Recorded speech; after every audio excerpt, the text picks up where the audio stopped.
How are you, my friend? It's recording now. I'm very well. How are you? Yeah, I'm good. I'm good. All things considered. Very well. Very well. Very, very happy to see the Premier League return, Definitely. especially with the fans. Oh my God. The Brentford game alone, absolutely incredible.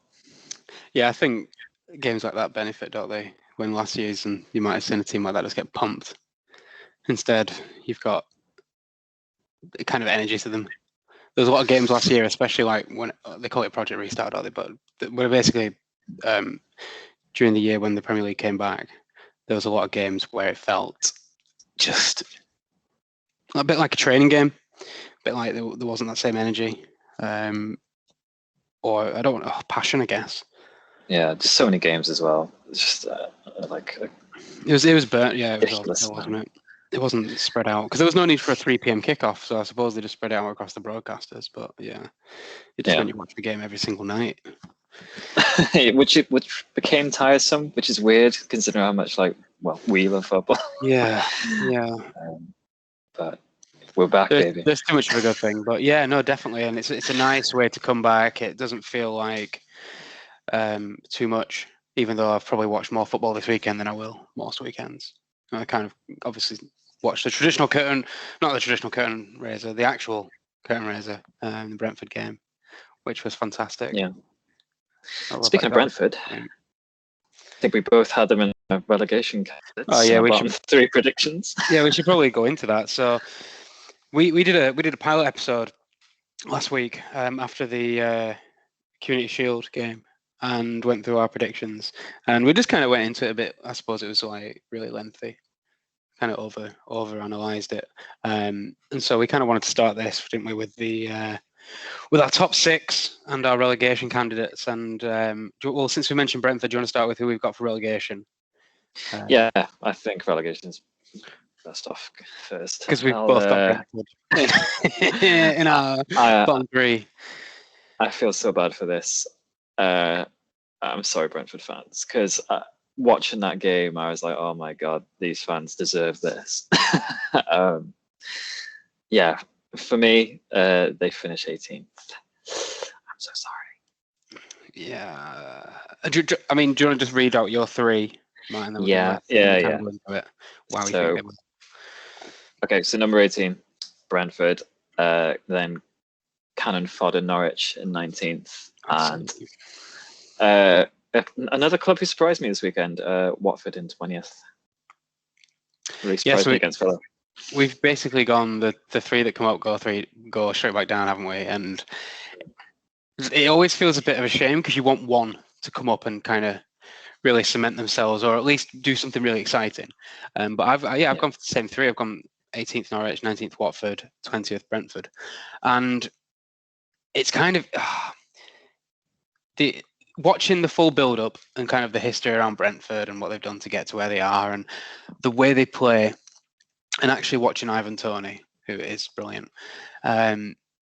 It's kind of easy to get carried away, and I looked at that and I thought, straight away, I regret putting Brentford. I've put Brentford bottom last, but I think those 3 kind of interchangeable for me. There are a couple of clubs that I think could get dragged into it, but I just look at those 3, and I think you made a point just before we started recording that as good as Brentford were against Arsenal, they won't be able to play at that all season, and Arsenal give you that chance. Ben White just was dominated all game, and I think you can put any other Arsenal defender into that position and gets dominated. Really. It was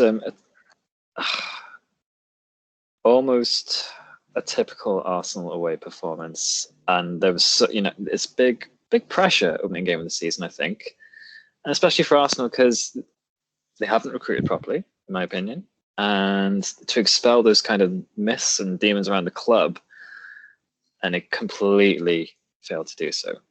It was just so typical of them. I think last season they probably benefited away from there being no crowds because I think it was 33 points away, 28 from home games last year. So they actually did better away last year. But most of the time, I agree with you that their away performances at least going by memory and kind of sentiment rather than the stats. I ain't got the stats in front of me, but it does feel like Arsenal away, they sometimes do get bullied at the back. Cara said it on commentary, and about it's Arsenal lads, it's their defending. That's how they defend, and you bring in Ben White to give you probably someone to progress the ball better, and maybe there'll be a better defensive lineup for them than Callum Chambers kind of in this weird half fullback position because he was really deep. I don't think you got anywhere near the best out of Ben White in that setup, but equally, there's a lot of big strikers that are going to look at Ben White and think, game on.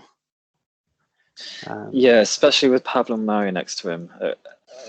A defender I am not convinced about for Arsenal. And I said to you before, Ben White is not the messiah of Arsenal's defence. He's not the saviour. No, he doesn't have the impact that, let's say, a Van Dijk, a Diaz, Maguire in a way, but I think when you look at Van Dijk and Diaz, you look at two defenders that just completely change the perspective of what those defensive lineups were like. I don't know if Maguire did it to the same extent, as solid as he is. Ben White is not that for Arsenal. Ben White is someone that's very young who, like when Stones joined City, he's going to take time before he kind of gets to being able to dominate a more physical striker. I think it was Cara that talks about it after the game, about just you need that experience. Physically, you're not going to match them, so you have to do something a bit. He said cleverer, but you can just say clever. Yeah. Smarter, wiser. Yeah. Yeah. So I think with Brentford, just to bring it back to the relegation candidates, as exciting as they are, I don't know if they'll be able to sustain a full season like that. Maybe 20th was harsh because Norwich, outside of Todd Cantwell and Pookie, I'm not sure have enough. As much as I like some of the players in that team, I think maybe Norwich, and I put them 18th, but again, it was a bit of these three just go in, the bottom three. Yeah. I'd worry for all three, and honestly, by the end of the season, it could be any combination of those three, I think. Yeah, 100%. I mean, I was watching the Liverpool-Norwich game, and to be fair, Norwich, they had a few chances. Should have done probably a bit better with those chances, but I was just there's a lot of through balls, and Grant Hanley getting embarrassed. I think, was it Jota that ran nearly the full length of the pitch before being brought down by Cantwell? Just really poor defensively. I do love Max Aarons, though. I think there's a good player in there. Definitely. Aarons, as the commentator was saying. Well, I'm not sure which one it is, but no, I think it's Aarons if he's not American. Yeah, I like that kid. I really do. No, definitely. And I actually think that it'll be interesting to see Norwich against, let's say, someone within this, within the bottom half of the table, the team that we think are more likely to finish there. It'd be interesting to see Norwich against them because they look slightly more equipped than they did last time.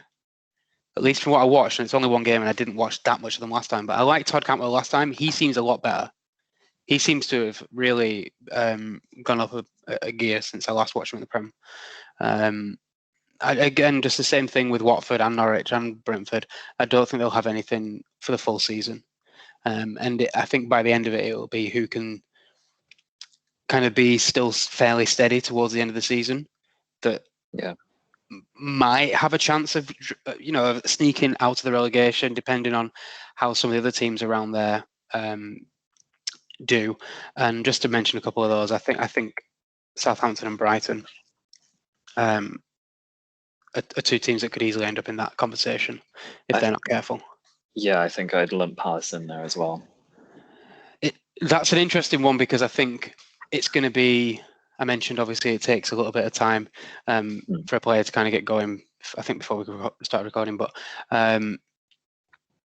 he's obviously completely changing the culture there and will bring a very different philosophy than what they've been used to for the last 4 years.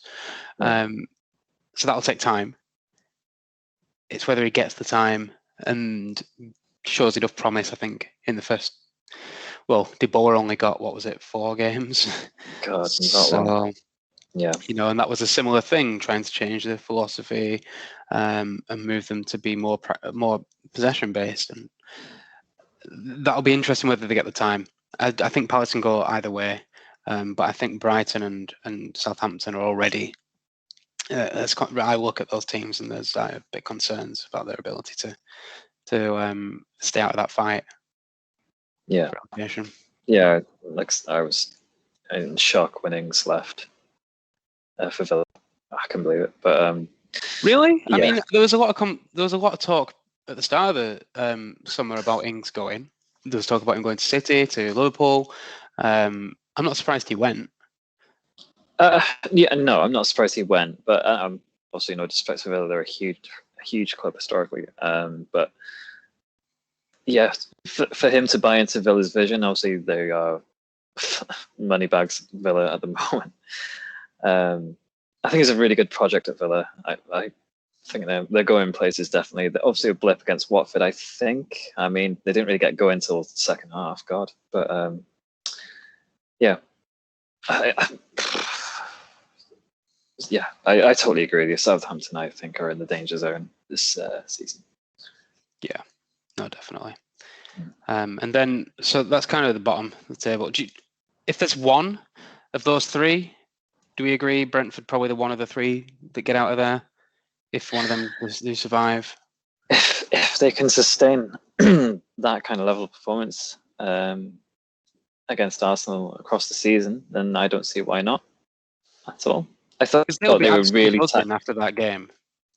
100%, and I was taken aback by how tidy they were up front. There was some really neat little interplay and one-touch football. And Tony, he's a beast, isn't he? We'll come on to it more later, but their interplay at top was kind of what I would have expected more from Leeds. That I thought it was really, really good interplay, and that's kind of they did it more effectively than Leeds did because they were also pragmatic at the back.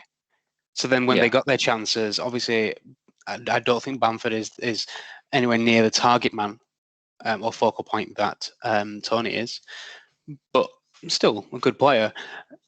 But yeah, they were so neat when they got the ball. Some of the build-up, and they've got a few good players in there. Got a few good players at Brentford, and I think they've got a decent little run. They play Liverpool at the end of September, but they've got Palace, Villa, which will be an interesting one to see how they do against a team that are obviously kind of a level above. Yeah. Brighton. So yeah, there's they could build a decent if they're still playing like this in 2 months' time. There's no reason they can't have built a platform to then, pick up again, because they'll go through patches. They won't be able, as you said, they won't be able to sustain this.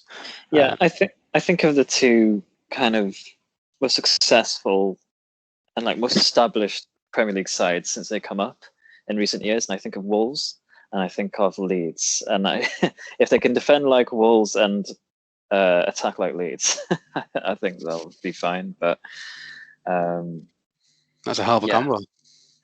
Well, yeah, early when Wolves came into the Prem a few seasons ago, they were so tough to beat, so tough to play. Yeah, their first season was very impressive. Finish 8th, I think, 7th or 8th. Really, really good. So then moving it to the most important positions. There's a top 6, but let's just discuss who we think wins to get that out of the way. I can't really see beyond City, although I wouldn't say it's as clear cut as maybe a few years ago when I thought maybe there's one challenger or there's a team that might push us, but I think we're still better than. I think it's closer now than it's been for a little bit, but I still think City have more than enough.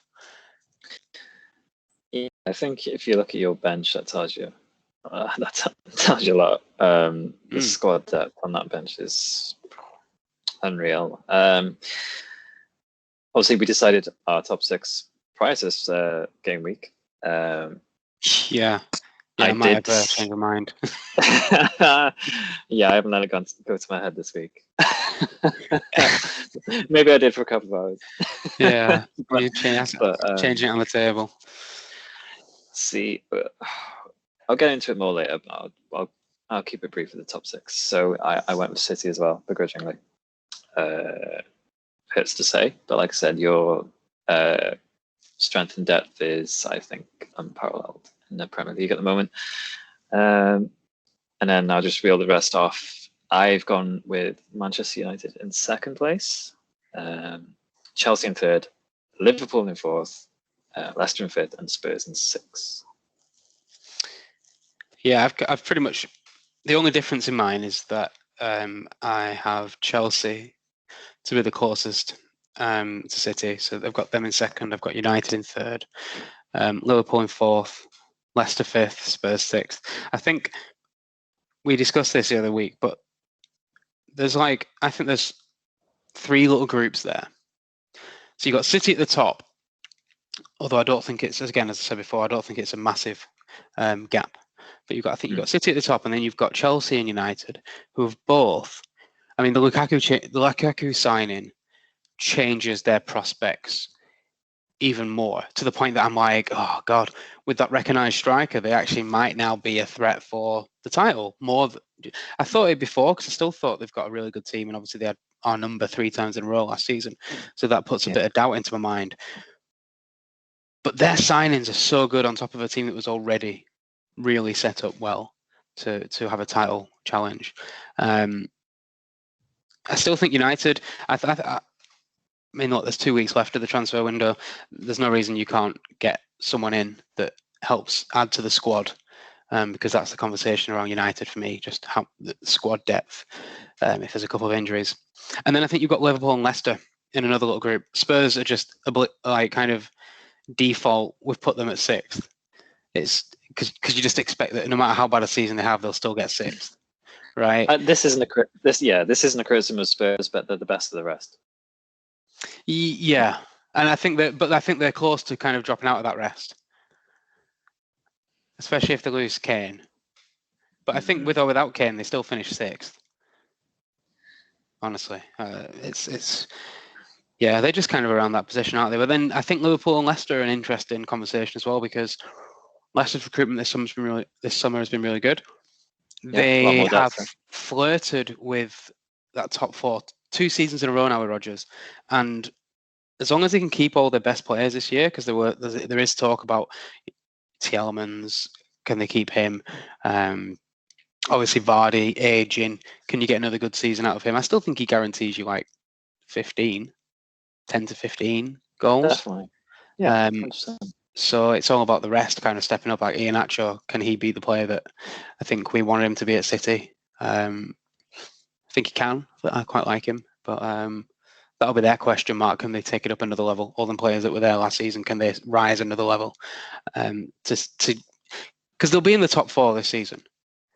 There is no doubt in my mind that in January, whichever of those top 4 teams we've predicted aren't in the top 4, it will be Leicester instead of them.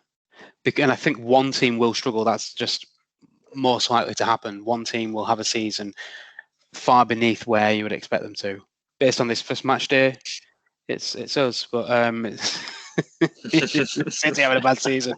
But by the time last season was really different, and whilst I don't think we can afford a poor start as bad as last season, I think a lot of these teams, as much as all 4 will be there, will be taking points off each other and kind of chopping each other's leads down. And as soon as one drops out, I think Leicester take that. I think Leicester can get in there. So it's just about whether they can sustain it. 100%. I think the last couple of years have proven that the key is consistency, isn't it? There's been so many poor seasons from numerous clubs who are like nearly there. Spurs never building on their highest position in the league. Liverpool can catch you for as good as they were. When last season they won the Champions League, and it took 2 seasons, to make that point difference. That ridiculous point difference. I think we flirted with first for a couple of days, weeks, last season, and then you were there. You just went on that role, didn't you? Yeah, we're just too many draws, just too inconsistent, and that's been our problem. And no, like you said, strength and depth it's crucial to a title challenge. And that's for me why I put you third. That's the only thing. If you can bring in, and I don't think you should, because I think the way that Ollie's managed the signings this season is not about the title, it's about a title challenge. And if you get the title, great. But last season, it was like the players weren't ready for that title challenge, weirdly. You know what I mean? They were like, oh, we're first. This is weird. And obviously the narrative then became, we're not ready, it's next season. I still think, this season it's about a title challenge for United. Because as much as you've brought in Sancho and you've brought in Varane, great signings, there's question marks over the keeper. Which one? Just whoever is going to be the main man. I think De Gea is still a great shot stopper, but is nowhere near the level that he used to be. Struggles in certain areas that perhaps, like the command of his box, in areas that he really didn't used to. But more of the fact that there isn't a settled one and there's two. I think now more than ever, they're a very similar level. See, for me, if you ask, it's even harder. Go into my head, De Gea starts for me. Probably, and I think that is the problem, because where does that leave Henderson? Well, if he wants to go, he's going to go. Yeah, it's a tough one because obviously, David's done so much for the club in previous seasons. He's just saved our ass countless times. Player of the year consecutively. It's been phenomenal. And it's just his decline in recent seasons has been sad to see.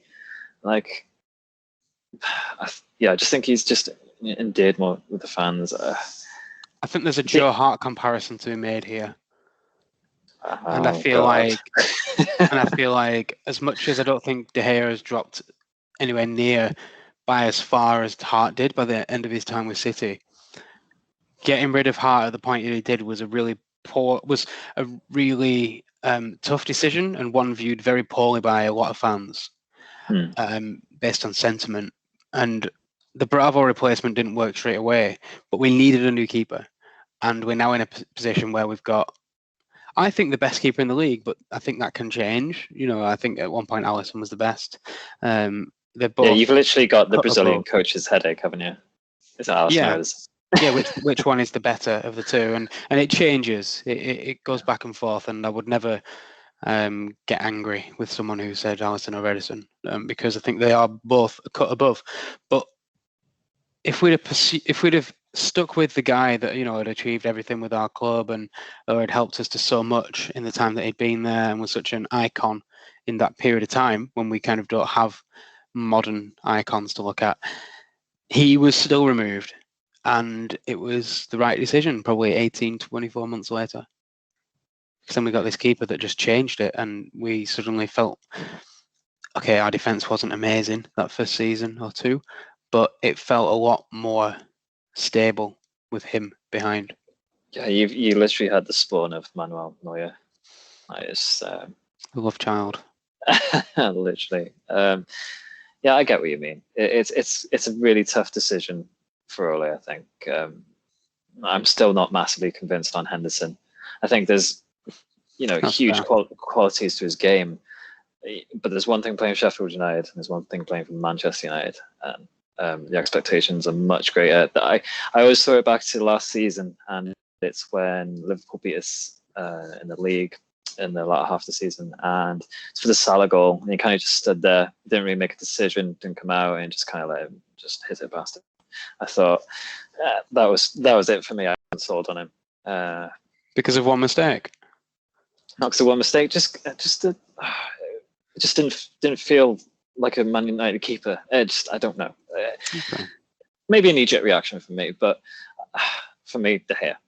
Yeah, your loyalty to De Gea would tell me that you're not knee-jerk reaction, Eri, because he's made so many mistakes like that I think whilst he's not making those big mistakes now, he hasn't then stepped back up to the level he was. And No, so I I just know. think, are you always going to have this story around De Gea where it's, he used to be so good. Will he get that again? Will he get that again? And I think there is a little bit of a nostalgia can ruin things sometimes, Yeah, and you I can get think stuck on someone. Not that I think Henderson is, this keeper that is begging to be dethroning him. I don't think, as you say, a season with Sheffield United where they performed really, really well in a tactical setup that really suited him, and he looked, like he's going to take that next step. Then when he came back to you, I don't think he's really taken that next step. But I think if you've got a keeper that is not that, if I was going to put De Gea and Henderson, like to rate them head to head, I'd only put De Gea a little bit above Henderson. So then the question becomes, do you then put Henderson in because you've got a 10-year period where you can develop him and move the guy out who's on probably more wages and we'll get a bit of transfer fee spend for him? this is it, isn't it? It's a tough one. Is it more of a business decision to get rid of him? I think Dave's on 350k a week, if with the rumours to be believed. It's big saving if you can get him out of the club. But yeah, again, yeah, it's tough. there's obviously it's easy to say and get rid of him. I think if we were going to sell him, this would have been the season. This would have been the window. Especially, I don't want to tarnish him with like the loss of the Europa League. We didn't save a single pen, and obviously he missed it. And that's just so not unfortunate because obviously you've got to prepare and apply yourself in a penalty shootout. That's your job. That's your role in the team. It's just, it's difficult to put into words because obviously I love David De Gea. No, and I think we could go on about David De Gea or Henderson for quite a while. I think that is why there is a question around the goalkeeping department. And so the original point that I was discussing was about different signings. Would you kind of, do you see that same squad depth issue in terms of if you can get a couple more people in, and another, Rashford's out, so you don't necessarily need another attacking option. You're just missing him. And I don't know if Martial, etc. I don't know if the backups are there. Where is it that you would think, man, we need a bit of squad depth, we could do with this, and this would then give us the platform to really challenge? Well, this season, I think Ole wanted a more attacking approach, and he wants that CDM. And I've said this too before, if Matic was, 7 years younger, he'd be perfect. Because obviously I don't think he wants to completely rely on McTominay and Fred all the time. It's not going to work against every single side we play. And sometimes, like I said, against you last season, they were great. Very positive results for us and great performances from Scott. I don't remember. Okay. But just maybe to mix it up a bit, so we're not just relying on our counter-attack ability, which is fantastic, but it's not guaranteed. And like latter end of the last stages of the season, we were just burnt out completely. And I didn't really see a plan B, and we didn't have the depth for maybe a plan C. So I think I was probably looking at Declan Rice, and West Ham were like, well, it's 80, 90, 100 million maybe. So I think if we were going to add any addition, it would be a central defensive midfielder. Okay, so you don't think necessarily squad depth, you just think another big that fixes that problem in the midfield. And then I suppose you've got a one that can come in and do the job of a two. And then exactly. That means that then I suppose, all these tactical his lineup obviously included Fred, McTominay, Pogba, and Bruno. Against that seemed to work against a very attacking side. So that tells me that as much as McTominay and Fred aren't particularly defensively astute in a one, but when there's two, they seem to cover the ground quite well. Yeah, I think they work. Fantastically well together. Just there's always a mistake in Fred. As much I like Fred, and then for him to score, I was shocked. I had to rub my eyes. Oh, we'll get on to I wouldn't trust Fred in a 1, and I don't trust him near the edge of our box. Scott, I absolutely adore, but he's more of a box-to-box player. I'd like to see him in a more attacking role. But I love the guy's application to the game is fantastic. I absolutely adore Scott McTominay. So yeah, for someone to come in and maybe, because obviously Matic came on second half, kind of dictates the pace a bit better, slows it down when necessary, and I just don't think we can rely on Matic this season to kind of dominate the center of the pitch. No, I think any high energy midfield. Yeah, he'd be Van Rackett. He wouldn't start Matic against Liverpool by himself. Well, I don't even think that level. I think you could bring it down to like a Wolves midfield. Yeah, Wolves or Burnley. Get around you. Yeah. Burnley definitely. Just get around you, and it's horrible. You need to be able to be quite press resistant against those teams. And I don't know if McTominay is. Fred definitely isn't. Matic, 7 years ago maybe, but Matic now is your anchorman who comes on later in the game to kind of, like, as you say, slow the pace down. I don't think he controls the tempo in the way that Bruno Pogba can. I think he necessitates a slower tempo that then suits grinding out a game. I don't think he can tempo set a game at a high pace. So it's a very limited option in a way, but a great option for latter parts of a game to manage it. That's probably more his role. 100%. I was surprised he came on, because I think all the fans just wanted blood. We were baying for blood, man. We wanted more goals, but for him to get some minutes, and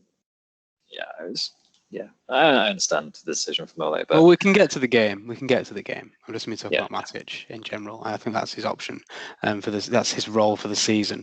But that's sort of where I see you just a little bit off Chelsea. They just on paper they look. I actually would probably make the argument that maybe Chelsea have the best starting lineup on paper. The first 11 is maybe the best. Why is that? Where's that? Why? Where? What? Who? I just think that they have a really, really. They've got a lot of depth, right? But if I do their starting lineup and I look at goalkeeper, very, very good. Maybe I think City's is the best of the three, but very, very good level. And then the defence is better than City's, man for man. Are these the lineups from the weekend? No, because Marcus Alonso is better than Benjamin Mendy, but Cancelo, I would put him ahead of him. I suppose actually Cancelo, Walker. Maybe I'm talking myself out of it now. I'm thinking of it because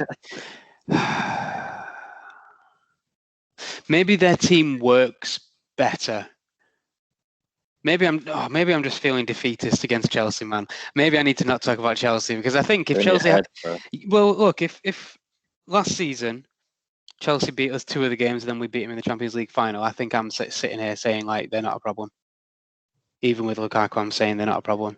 But to lose 3 times and for them to strengthen in the way they have and Tuchel's to come in and do the job that he's done, I'm a little bit like wounded animal, kind of thinking, these guys, they're do really well. So maybe I'm doing United a disservice and City a disservice by maybe suggesting that Chelsea's starting lineup is better. But maybe it's fairer to say that it's very comparable. All three starting lineups, very comparable. That'd be interesting actually to go into that in more depth. I don't want to do that right now, which is why I'm kind of hesitating to make any concrete points. But just feel that they've got a bit more depth than United, and they've obviously achieved more recently with this manager. But I think you'll run people close. I think the biggest question mark in that top 6 is probably Liverpool, who did well against Norwich, and their attacking lineup seems kind of back to it. But I still don't think they've got enough depth in that team. And with a couple of injuries, it's again another season of, no team in the history of football has had this many injuries. Like if they get 3 attacking injuries, that's them done, because they'll just look to last season and think, well, we couldn't do it without Van Dijk, we can't do it without Salah or Mane or whoever it is. God They need forbid. it all to just go well. That's the only way that I think Liverpool, like the stars aligned for that title. For that title win, don't get me wrong, their investment is great. The manager's done really well. The players perform really well. The tactical setup's really astute, and they'd had a really, really good season the year before. But the stars aligned for those 2 seasons. And momentum monster is the phrase that I've heard used for them, and it's completely true. And it's not an insult. It's not a disservice if you can build on that momentum and then do as well as they did. That's a compliment. Yeah. But you've got to then take the rough with the smooth, because you then, when it's not all peachy, your players struggle to get going. And okay, last season they just did not have a midfield. I know the defensive issues, but that meant Henderson and Fabinho went into the back. So they just didn't have this midfield that had been built around this great energy. Trent had a really poor season and usually contributes to like 20 goals. But they need everything to go right. That's their issue. I don't think the other 3 do.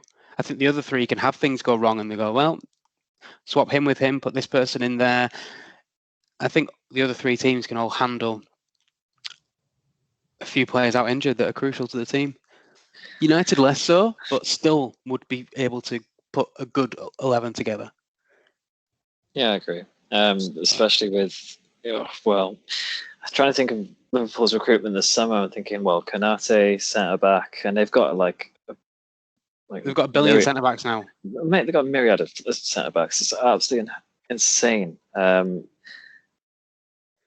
I don't think they'll have their injury problems like they did last year. I don't think it will affect them as much. Virgil coming back for them is huge, obviously. It's that front 3. I look at him, I think, Mane can't have another poor season like that. You can't. And Salah can't keep bailing them out week in, week out. One player I do admire from Liverpool is Mohamed Salah. His consistency he's not a one-season wonder. We can't paint him with that brush. He's absolute quality. I think he'll still, regardless what season they'll have, I think he'll still get 20 goals. I'd say even more than that. I think Salah still has a 25, 30 goal season. Because I don't think they'll have the midfield issues they had last season. So Liverpool's biggest issue last year was not necessarily conceding goals, although they did get whopped a few times. It was the strikers. It was Mane having probably the worst season in his career for what his level has been. Yeah, I think he actually admitted that. Yeah, is that what he said? That makes sense, because he's probably had seasons. He's still got double digits, I think, last season. But the amount of misses, the amount of times that he didn't pass it to Salah, or Salah didn't pass it to him, or whatever it was that was going on there, and the sheer lack of kind of free-flowing play that they. I don't want to smash Norwich up here, but they just toyed with Norwich at times with some of the interplay. They weren't at it all game, but when they decided to get at them, it was just, there's a pass down the line or into space and someone's got it. There's another pass, and it was so quick. And the interplay between them it just seemed a bit like it was back to how it was.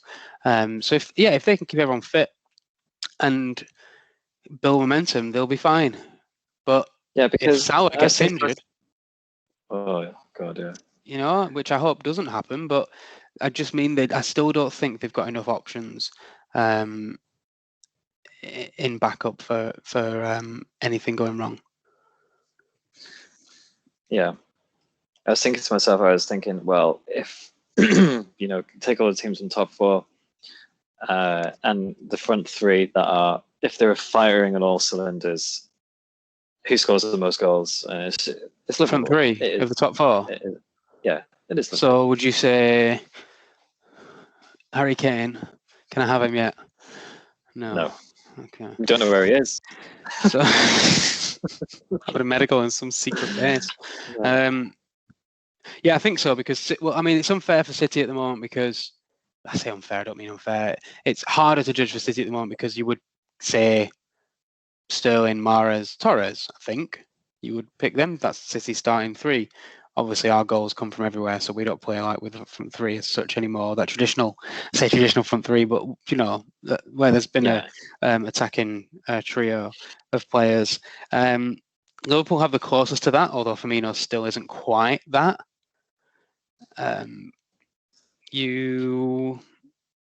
Cavani. Maybe you're right. I mean, who's Chelsea's?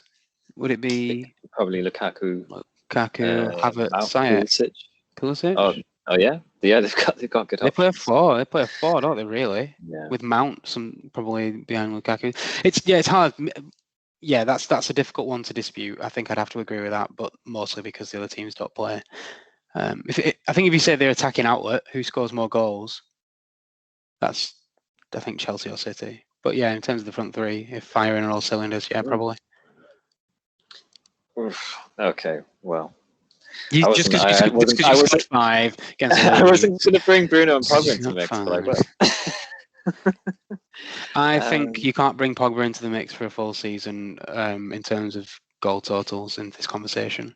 When you talk about Salah, Mane, Firmino, and you're talking about the City kind of supporting cast behind them attacking 3, I don't think Pogba can feature in that conversation yet. Although, if he can play how he played for France, how he played yesterday, there is absolutely no reason he can't be in that conversation. Because I'll always remember when we played Juventus in the Champions League and he scored a great goal and he also just pinged a ball from nowhere to Morata, who then banged it in. Pinged it. Just out, I think it swerved out and then back in to Morata, and Morata just ended up, I want to say, jinxing past Julian Lescott, but it could be any terrible centre-back. It wasn't Company, it was the other one. It was always the other one. It was always the other one. It was never someone jinxing past Company, really. Now and then someone would get past him, probably Rooney most of the time. But just jinxing. It was Pogba, absolutely fantastic at times. Bruno, you can put Bruno in that conversation, absolutely. You can probably put Cavani in that conversation, just depending on how many minutes he gets. Yeah. And I assume by the end of the season, you'll be able to put Sancho in that conversation as well. Fingers crossed. You'd expect 10 to 15 from him, wouldn't you? And that'd be a good outlay. 10 to 15 is fine. Debut season, very. That's absolutely within his capabilities compared to his numbers in the Bundesliga coming in. Absolutely. He should be a very good signing. And hey, if Greenwood can deputise Cavani and just pick up goals, every now and then, 1 in 3, 1 in 4. Oh, he was fantastic on Saturday. He was phenomenal. I love that kid so much. Sounds weird, but we'll get that. Shall we? The game. So that's the top 6. And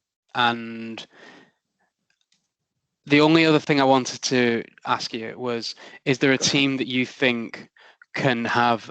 It doesn't need to be a Leicester season, but it can be that their equivalent for them. Someone that is just really, you're not thinking they're going to do well and they just perform really well. Or on the other hand, someone that you would expect to do okay and they're just going to have a terrible time. In fact, one for each category. So is there a team you think will perform way above what their expectation going into the season will be? That's a tough one. I ask the tough questions. That's a tough one because, especially since the game week's passed, so I'll say my answers with regards to say I haven't watched any games this weekend. So, if I was to say a team would really struggle this season, I'd say Everton. Interesting. Because I think Arsenal's too obvious to say. So I'm going to say Everton. And Arsenal almost. I mean, we did a big bit on Arsenal being really poor in our first episode, in our pilot. But it would feel a bit reactionary to then bag on them after the Brentford loss because, one game, reactionary, blah, blah, blah. So I get that. So you're saying Everton? I'm going to say Everton. Again, prior to this weekend. Teams do better. Whoa. God, I almost want to say Spurs, but I know I've put them 6, but again, am I being reactionary? Probably am. But so prior to it. Okay. Yeah, because it's not like they beat us I don't think we've scored at Spurs' new ground. Have you not? I don't think we've scored there. Damn. So they get that result every year anyway. So this shouldn't change. You know, they beat us 2-0 last year. Yeah, this shouldn't really change that conversation. Not true. And especially if they lose Kane. Like, that's going to be really tough to replace his impact on that team. Really, really tough. Yeah. Okay, so I talked about earlier. I'll bring them up again. I'll say team to do really well, or well, better than expected. I'll say Aston Villa. Really good signings, I think. Yeah, their recruitment's been really good. They'll take a bit of time to bed into the team and style of player that Dean's implementing. Also, they've used. Well, I think they've known all along that Grealish money was coming. Hence the spending. They were really wise with it. Spend before the money came in to not have that kind of additional tax premium on top. I like the look of them last season, and this season just such a strong side like Leon Bailey. To get Leon Bailey, I mean, I know he's got there was a lot of hype about him a few years ago, and to get him now, like great signing. Ings, proven striker in the Premier League, keep him fit. You guaranteed a lot of goals. And Wendia from Norwich, his figures last season, very positive, good. I like what I see from that guy. So I'm going to go with Villa. I think top 8, maybe 7th, 6th. I mean, I think I got Villa in like 10th, but I think they'll do really well. I just think maybe it'll take them a bit for those new signings to really gel and hit the ground. And kind of start performing to the level that maybe you'd expect of them. So I don't know if over the course, if that will then leave them a bit far behind to then catch up with the kind of Europa League positions. But bear in mind with Jack had a long injury last season, and they were winning games without him. So there's no reason they can't. I think they really struggled when he dropped off, though, and they did kind of creatively. One of his and I think they got quite a lot of draws in that period of time. So I just think obviously now there's going to be 3 new players in there instead of missing 1. So I mean, I still think they'll do really well. I just think maybe they'll. I still think they'll do better than Arsenal and Everton, but maybe not the heights of the top 8. So for me, I'll very quickly, the team that I think will perform above expectations, although maybe this is the expectation now, but Leeds, I think they can break into Europe this year with the way they play.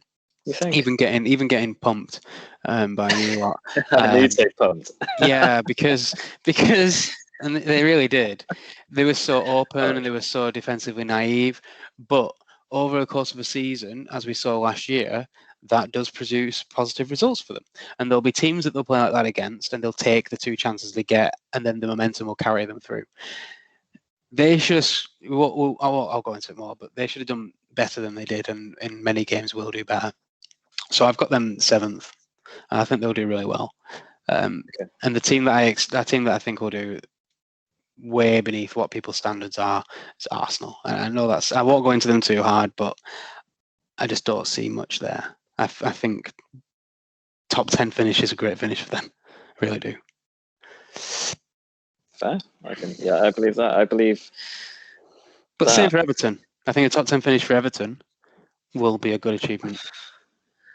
Yeah, if Richarlison and Calvert-Lewin keep firing, I think they'll be okay. I still don't think they will, though. I don't think it's enough. I don't think Benitez, he's not a better manager than Ancelotti. I don't think that squad is good enough to break even into the top 8. I think Rafa will get more out of that squad than Ancelotti did. I just think that one of Everton's biggest issues is whilst those 2, Richarlison and Calvert-Lewin, do get quite a few goals, they tend to get goals like they'll have a big win. So they'll get like 2 in a game. And then when it's a tight game, they might get 1 goal, but they might lose 2-1. And it's not like... I don't think they're the types of strikers, although early last season, Everton did really, really well. I think the first 8-10 games, Calvert-Lewin was banging him in and got his England call up probably off the back of that. Yeah. But I don't think they're strikers who, when you're up against it, you can rely on. to dig you out of a hole. I actually think there's like someone like a Troy Deeney of yesteryear is kind of more that than they are. When it's all going well for Everton and they're playing these great bits of play, and especially when James comes back into the team, those two will get goals. But when it's difficult, I don't know who they've got that kind of lifts them up and gets through those games. Yeah, I think whenever we play Everton, whenever it's scrappy, I worry because I think it suits them down to the ground because they're really good at digging into like they're close into like a scrappy game, and they can bully and exploit fullbacks and Everton. Yeah. They give. You really think they're good in a scrappy game? I think they're decent at managing, at not getting beat in a scrappy game. I don't know if I see them. Maybe I'm traumatized by that 3-3 last season, but it's just does that to you? Scrappy goals to concede. But I don't think that's Everton's general level of play. I think that whilst last season over the scrappier games they didn't get smashed. Yeah, it's too early to call Everton. We'll see what Rafa's trying to do over the course of the season. I think he'll definitely be a positive influence on them. I just think there's other teams that are strengthened around them, and that'll just result in them having a not so good season and finishing 11th or 12th. Yeah. I can't remember. Maybe 12th. Maybe it was Arsenal 11th.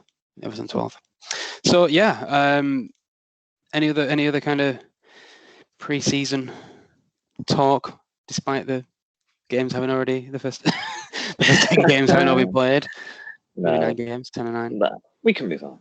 I think the only thing that I wanted to I said there was only one more thing, but there's another thing. It's just who you think will be your kind of, what's the phrase? Coming of age season. Is there a player you think in your squad who this season is like maybe Phil last year? It's definitely the second half of the season. Kind of, boom, here we go, he's here. I think this might be his first full season, but he definitely had half a season where he was fantastic and just arrived on the scene, boom, burst onto the scene. It's Greenwood for me. So you think Greenwood will kind of become, not this season, but ready for next season, your out-and-out striker? Despite us signing Sancho, and obviously when Cavani comes back and when Rashford's fit, I would start Greenwood every day of the week. Over? Well, no, I'd just over one of them. What's the word? I'm trying to think of the word. Pacifist-thesaurus.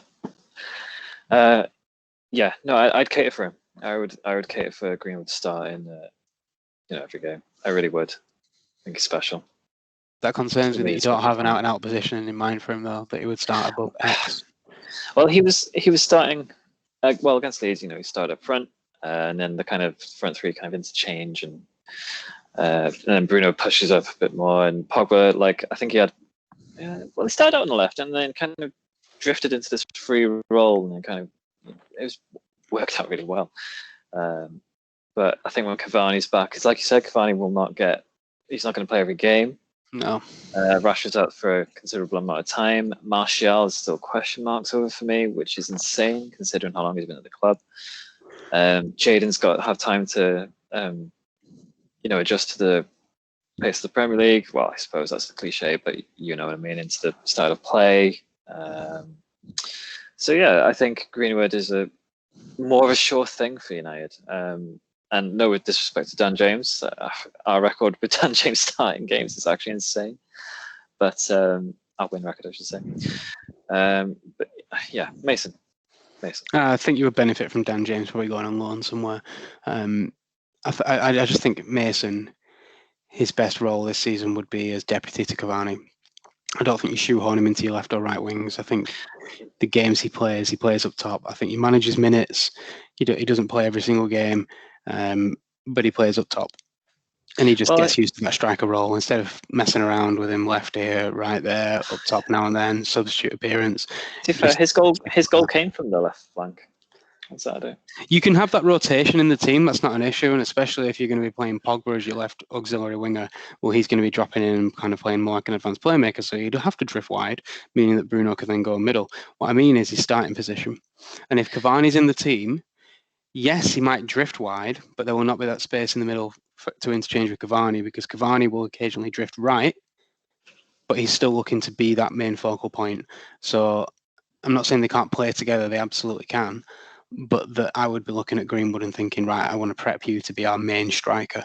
No, yeah, 100%. So you play up top. I want him up top. I think we all do. I think I can speak for United fans who say up top is where we want to see Mason succeed. And guaranteed, there's some United fans that think Mason Greenwood is the worst player ever. Guaranteed. Tribalism at its finest. I'd love to hear from him. I'd love to hear Tribalism. It's always there. It's always present. There's people saying that Jack Grealish is a £100 million flop. Oh, I don't want to get into it because I'm not saying that. I also don't agree, but no one's saying that. No one with any rationale is saying that. But well, we live in a banter era. You've gone Mason. Okay. So no banter, no more banter. For City, the player that I'm really looking to just kind of have his season where he arrives on the big stage is Torres. I think Ferran Torres is. I mean, I will go into the game against Spurs shortly, but I really, really like Torres. I like his attitude. I like his movement, and Pep has this thing where the first season they seem to almost be kind of in and out of the team and getting minutes here and there, and they appear a lot, but they don't have any settled kind of position or place in the team. And there was a big period of time last year where Torres didn't play actually, but the second season players really kick on, and I think we don't need to sign a striker in the sense that we've got players that can play in that position. We've got Gabriel Jesus, we've got Torres, Kev can move into that position. And whilst it's not ideal that they play there, we don't need to spend crazy money. As great as it would be, we don't need to. I just hope that Torres, even if we do buy another striker, I hope Torres gets the time to be back up to that and really get a good season out of him. Because I don't see him getting time in the wings. I just think there's too many options there, unless your Bernardo's leaving. Not that I think Sterling will leave, but if other people leave, that's different. But I was going to say with Mahrez, Mahrez plays predominantly on the right. Would Ferrer not be the backup to him? Because obviously you've got Raheem and Jack on the left. And say if Kane came in, Jesus, then where's he playing? Yeah, so that's the thing. So I think Mahrez is pretty much your main right winger. But I think it'll be interesting what happens when Foden comes back in and Kev, because then do you make Grealish go out left and Raheem plays either right or left? They're all interchangeable. So don't get me wrong, Torres can definitely get minutes in that, but I think he's at a period in his career where he needs a position he plays, something a bit more settled. Kind of what I was saying about Mason. I just would like him. Sorry, I don't know if you heard that motorbike then. No. Well, there's a bit there where the motorbike went past. Okay. Yeah, I'd just like to see him in a settled position. So I've said this numerous times over the years that as much as I'm appreciative of all the money we spend, sometimes it's to the detriment of the players that we've already got at the club. And I remember saying it when we signed Mahrez. Was it Mahrez? Might have been Mahrez when Sancho left, and I just thought, why didn't we create a scenario where Sancho was coming into that team and getting minutes, and instead of spending 60 million? Love Riyad Mahrez, think he's brilliant, but there's players that I would have liked to have seen get a lot more time. The amount of centre backs that have come through the club that could have been really good, and Stasic, the other geezer, Savic. Boyata, a couple of others, just people that I would have liked to see more of. I'm not saying they would have reached the heights, and that's the problem, because we need players that are either already there or about to be there. And that's the difficulty with City in a way, in terms of challenging for every single thing every year. But it's almost like I just want to see Torres do well. I want to see him get the minutes, and buying someone is not necessarily the answer to that. So you think, is that what you're applying to the? Is that the logic you're applying to the Grealish signing? You don't need him. I said you didn't need him. I think with Grealish, there's conversations in the club about other attacking players going. So look, if Jesus goes and Silva goes, there was talk about Sterling, but I don't see him going. Laporte, if they all go, then suddenly the Grealish signing completely makes sense because you've got someone that can, again, play in all these positions and is very, very, very good. And it's almost like a marketing and statement signing as well. So it's all of that wrapped up in one. You know, we're going to buy the best available English talent. And if Kane's available, we'll then Jack's the second best and Kane's the best, available. So I think there's a bit of that to it as well.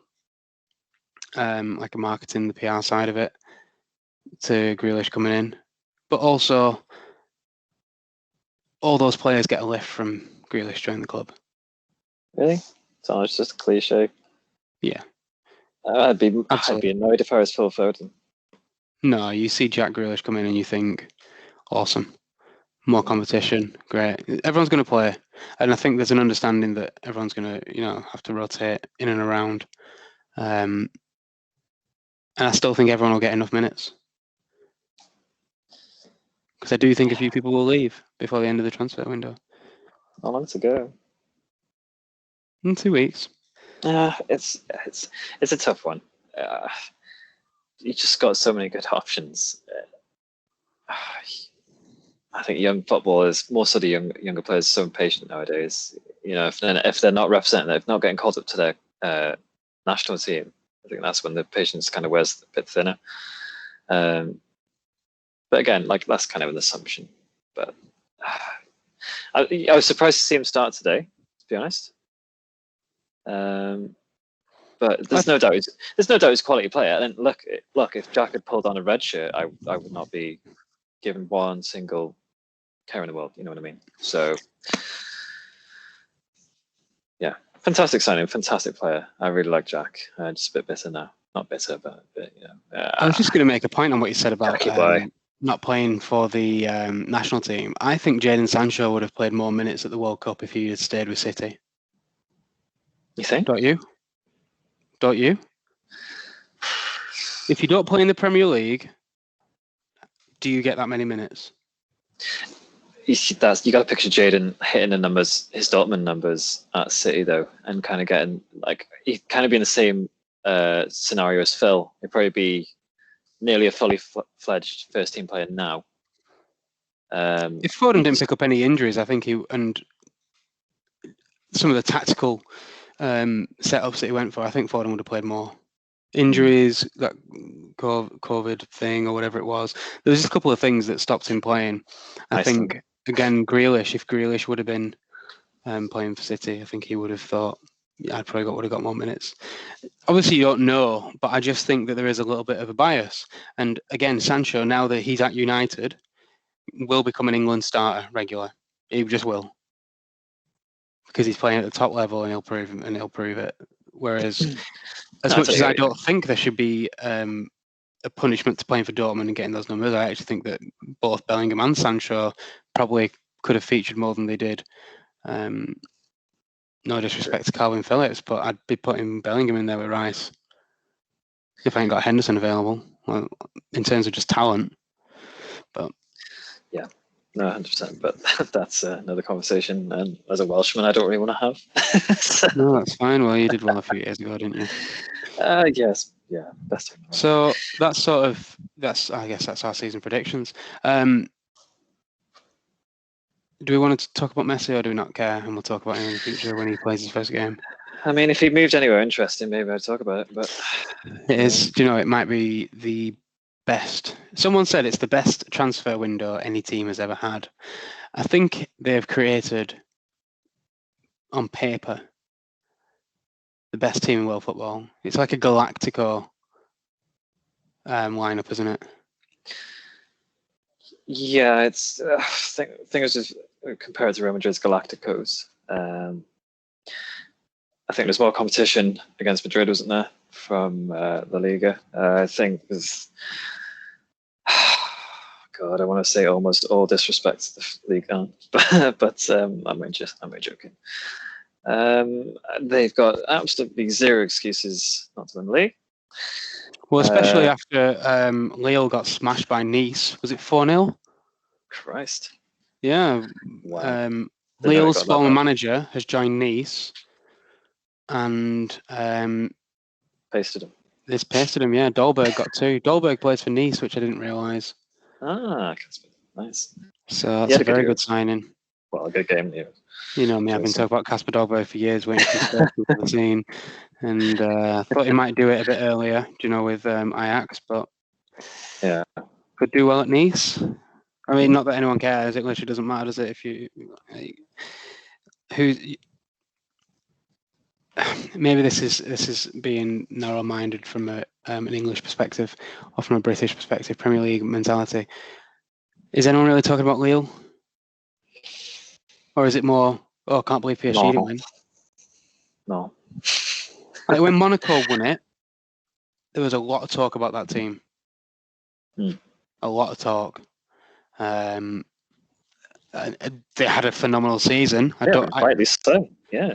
But should we not be talking about Lille in the same way? So it's the conversation around, we won't go into it too much, but just the conversation around Ligue 1 has changed to, it's just whatever PSG do, and that is probably being narrow-minded to that league, because I don't think it's as bad as people say it is. It's just PSG is so far and away better than the rest of the team on paper in terms of their finances and what they can do.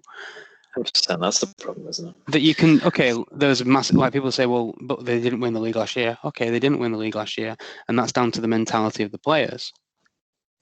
There's mentality in that team that is weak, and they struggle to manage games. But that still doesn't mean that they aren't head and shoulders above everyone there. And there's a severe drop-off there's a big drop-off from PSG to the other 4 or 5 that compete with them. But then there's a serious drop-off to their bottom half of the table. It's a big drop. So yeah, that league just doesn't really get any. Oh, sorry, I just seen that Dolberg is 23. That's ridiculous that they've done that. Yeah, that's just why Ligue 1 doesn't really get any positive coverage for me, because you just kind of go, okay, well, how many PSG are you going to score? What are they going to win by? How much are they going to achieve? The actual interest comes when they come to the Champions League. So do you think Messi gets in the Champions League? Do you think they win it with Messi? And all the other signings? Yeah, I think they do. And no, I'm not saying they will win the Champions League, but it obviously massively enhances their chances of winning. I think not just Messi. I think Ramos coming into that team. And Hakimi as well. Really like Hakimi. I think Ramos helps change the mentality at the back, because he is an absolute winner, and he will drag teams through tournaments and through league campaigns. You've got Messi, who, when you talk about a player arriving at a club to give you a lift, that's just ridiculous. Absolutely. There is no one else, and I know that this is obvious, but it doesn't matter who you are. If Messi walks into your club, you're absolutely just can't believe it. So Neymar's got his mate back. Mbappe will probably stay at the club, because he's like, why would I leave? Why would I leave when Messi's here? Although they might have to sell him. Don't know. I think he'll leave one way or the other. I think maybe next season, maybe season after. Yeah. I think he's destined for Madrid in a way, but we'll see. Absolutely, they can't afford him at the moment. But yeah, there's no reason why they shouldn't. Actually, no, that's all a lie. The only bit of PSG I look at is the centre midfield. So I think maybe because they've got so many good forward players allocated in that squad now, in the starting 11. I think, is it a Verratti and Wijnaldum? It's a duo, isn't it? It's a 2, yeah. It has to be a 2. Is that good enough? Because Verratti is, I think, world class. Wijnaldum, good player, very good in the Liverpool system, very underrated, I think, in that Liverpool system. Well, do you think it goes? They keep the front three the same, and they put Messi in behind, right? I assume that's how they're going to play. Yeah, And you then, definitely play yeah, Messi. so he's a cam, and then they play Verratti Wijnaldum. Yeah, Yeah. I don't know if They've got some great backup options though. They've got Rabiot. Is Rabiot left or is he still there? no, Rabiot is at Juventus, isn't Is he left? he? Yeah, they've got Draxler still. They've still got Garnagay. Xavi Simons is there. Paredes, obviously. Travis Simmons, yeah. Xavi Simons. Interesting. Herrera. Did you say Herrera? Herrera's still there, but I think they're looking to get Herrera off the books. Idrissa Gueye. You might have said him as well. Yeah. Sarabia, although he's more of a cam. Yeah, maybe their backup options in midfield aren't great, but if you're looking for a starting 11 in a Champions League game, it's tough to look past them, isn't it? Yeah, they should be outright favourites, I think. But I still fancy City against them. I'd love to see that game. I would absolutely. love to see that game. Rematch. Break Neymar again. Yeah. Imagine PSG Barca game. That'd be unfair. I don't think Messi would be allowed to go to the Nou Camp. Not that he left on bad terms, because obviously he clearly wanted to stay. But I say that, and then one day he's crying into a Nou Camp press conference, and then next day he's holding his shirt up and screaming for joy. I see him having a money fight with Neymar at some point. I just assume that he gets to the Champions League final and then scores an OG right at the end and rips off his PSG shirt to show Barca shirt. Bold, but I'd love to get the odds on that. But yeah, so I'm not surprised at the club he's gone to. Just a bit like underwhelming in a way, isn't it? Despite it being Messi. Madness, but it makes sense to me. It makes sense to the player because obviously one of his best mates, Neymar's there, and that front four, shall we say? It's scary lineup. So, especially, like I said, I think the most important bit is Ramos at the back. And Donnarumma. Great Euros, great keeper, absolute beast. And so young. Really like him. So young. So I think that's all the pre-season chat, isn't it? There's not else I kind of want to discuss. Obviously, want to get into the games from this weekend. So we touched on Brentford Arsenal. I don't want to go too much detail into any of those other games. We'll stick to Man City and Man United primarily, but good way to kick it off. Fun and overall quite an exciting weekend with some great goals, great action, and some positive changes, I think, with the VAR changes, with obviously having crowds back. I think everything felt really good. Yeah, standard of refereeing was spot on as well this weekend. There's something that occurred with Japhet Tanganga that I thought was really interesting in the City Spurs game. So he was continuously nibbling what I would call a Fernandinho foul. Nibbling at Sterling and Jack. And Sanchez did a bit of the same. And after about 4, the referee, whose name I can't for the life of me remember, had a chat with Tanganga. It happened, then he fouled Sterling again. I think it was Sterling or Jack. And he called Lloris over. So I called the captain over to have a word with him about Tanganga. Mm-hmm. And really, I was thinking, right, this geezer should be on a yellow for definite.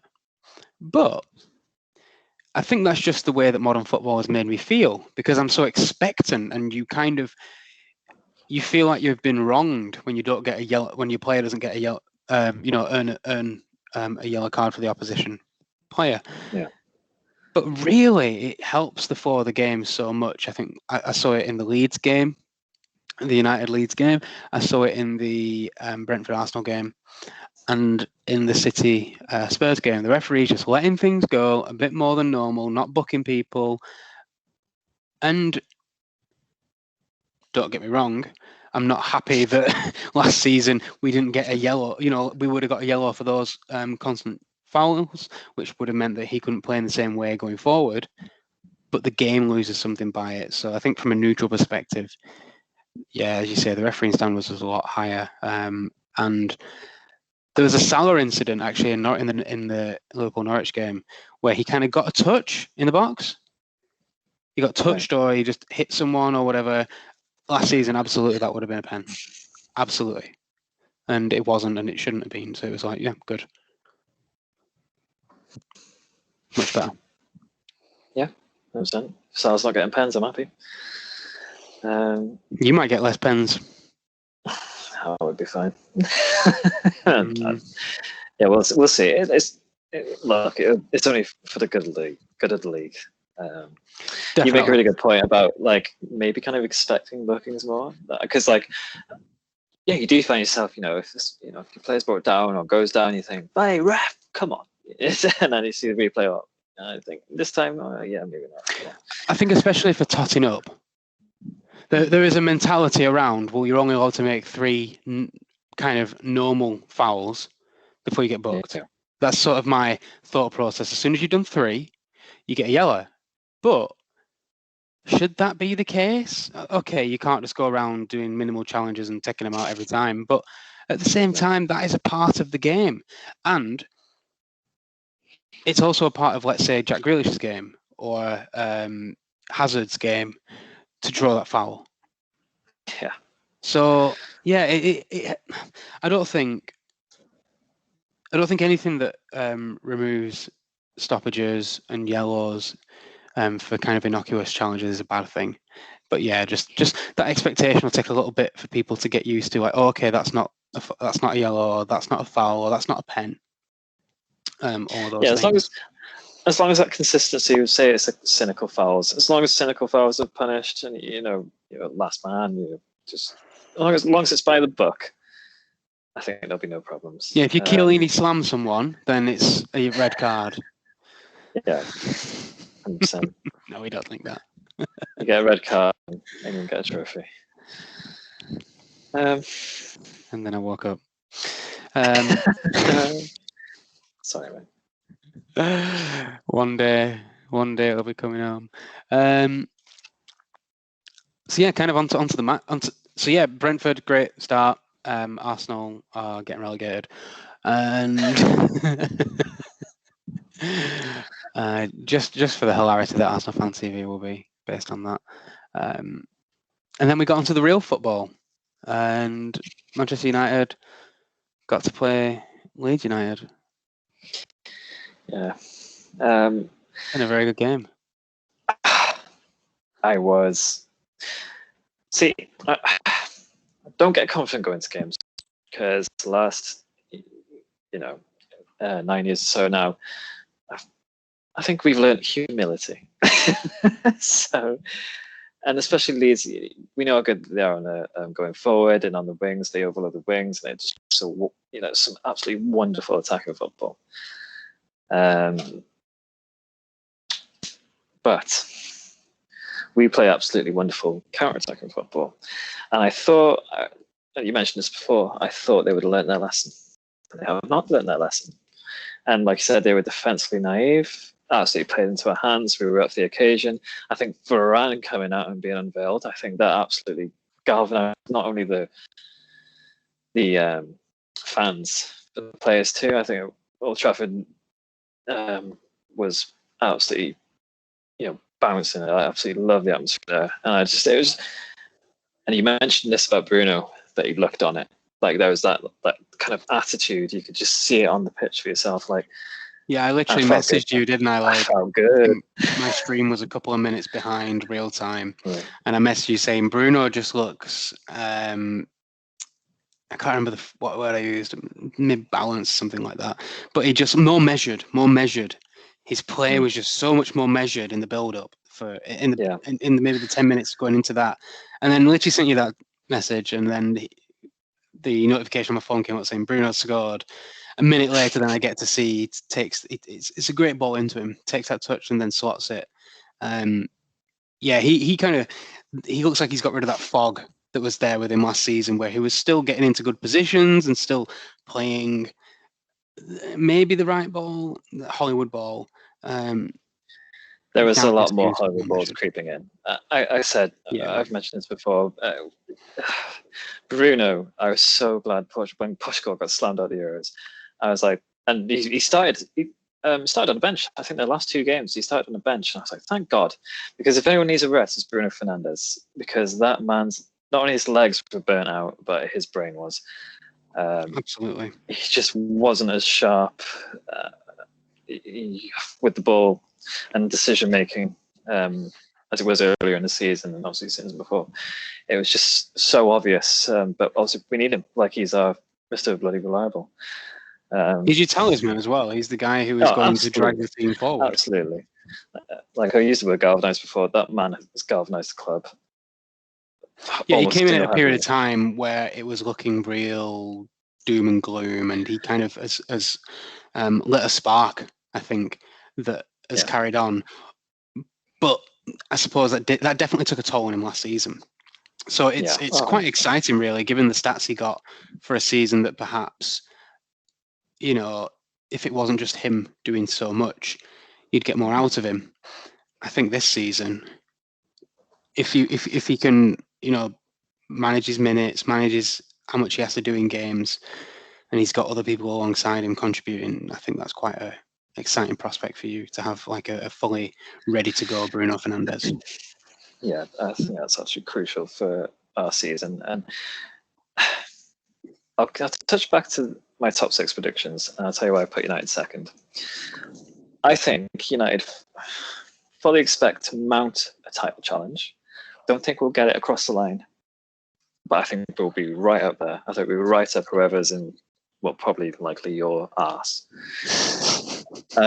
Get out of my ass. I think the goal this season is trophies. It's got to be a piece of silverware. I think League Cup's probably yours, isn't it, for the 5th bloody year?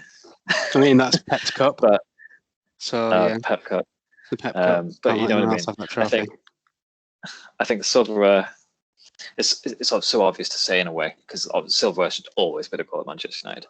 But I think definitely need trophies this year. I think anything, if we don't win a trophy this year, it's an absolute failure. Absolutely catastrophic failure. There's an old trope, isn't there, in football that seems to come around, where I think Mourinho targeted the League Cup, didn't he?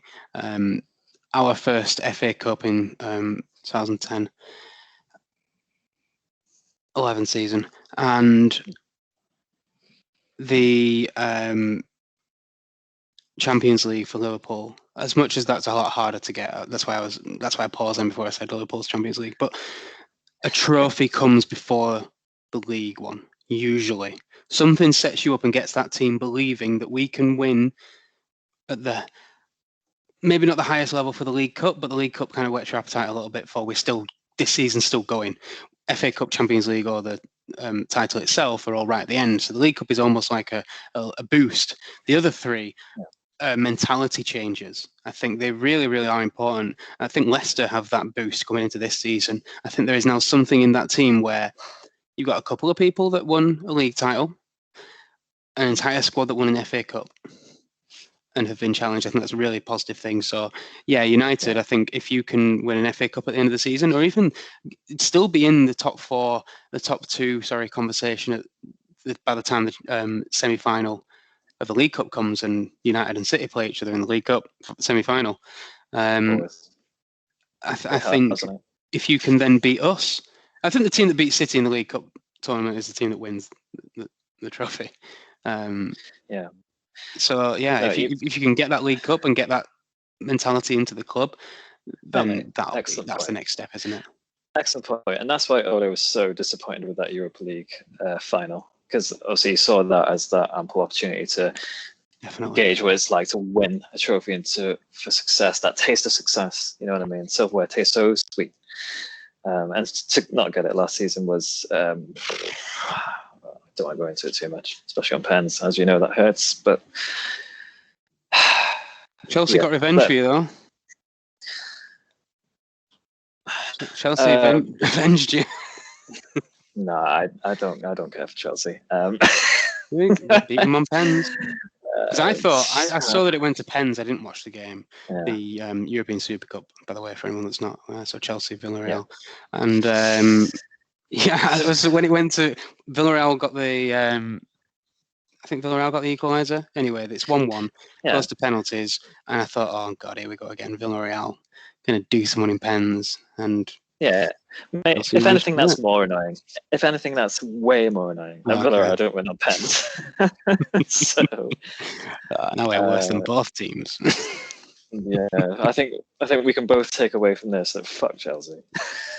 yeah, I can't be with Chelsea.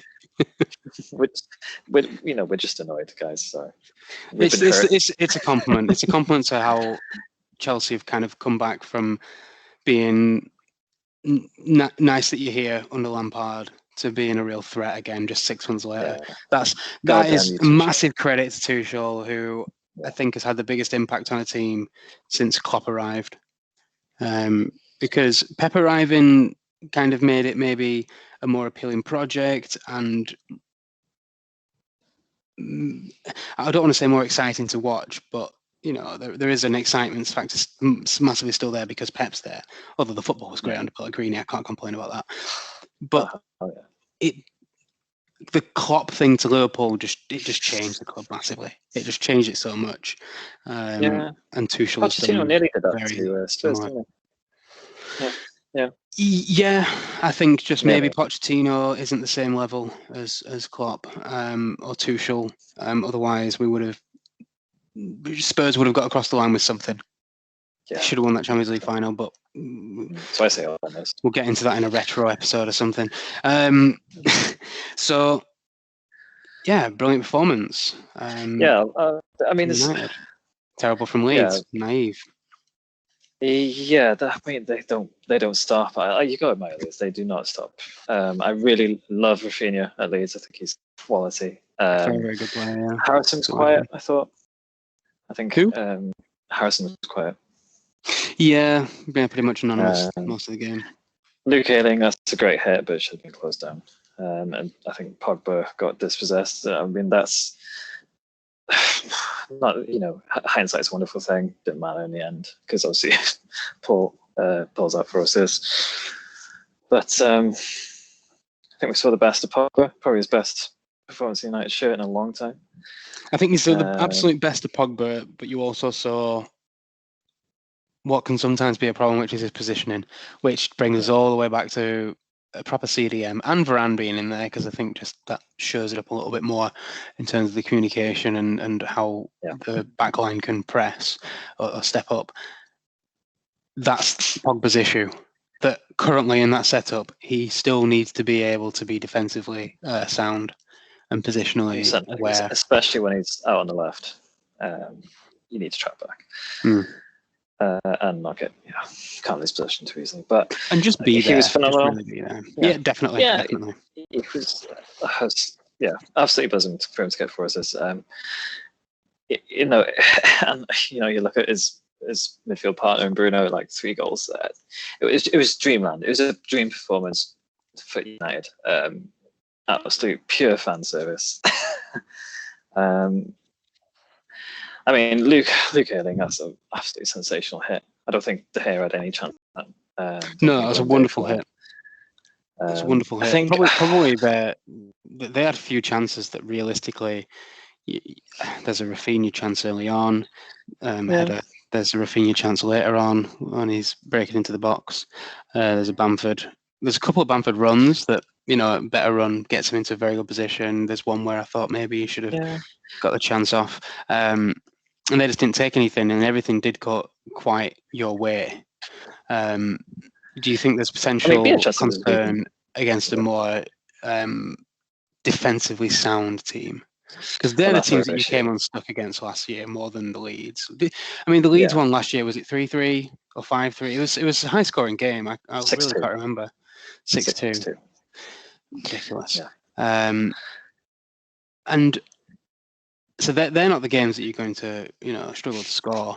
The games that you struggle to score against teams that sit in with a 5, compact the midfield, operate that low block, and just Yeah. kind of crowd you out and make you pass sideways and ping it and hope.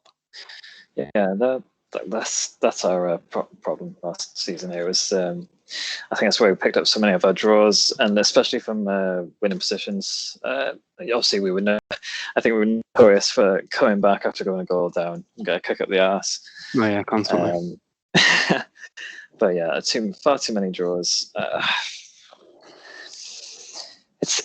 It's tough because I say with Rashford being out, but Rashford had a really poor season. I know his goal tally was still great. It's similar to Mane, like, goal tally wise, they were both fine. If you 12 or something, 12, 13 goals, double digits. Yeah, something like that. Really good performances for him. But again, like Bruno, and when it came to like that, he was playing with an injury, shoulder and his ankle, and he's undergone the surgery now. He'll be back in, I think it's 8 to 12 weeks. Okay. My worry is who fills that slot. I think Sancho is actually going to play on the left. I've seen training pictures with him playing on left. He came on against Leeds, started on the left. But like you said, it's very interchangeable with United. Danny James, fellow Welshman, so I want him to do well. He's a couple years away from it, I think. Yeah, he still seems quite raw as a player. I disagree with I don't think he needs a loan. I think he's a confidence player, Danny. I think a goal or two in him early on this season might kick him off. But we said that in his debut season. He scored for fun. It never really happened. He's in and out of the team.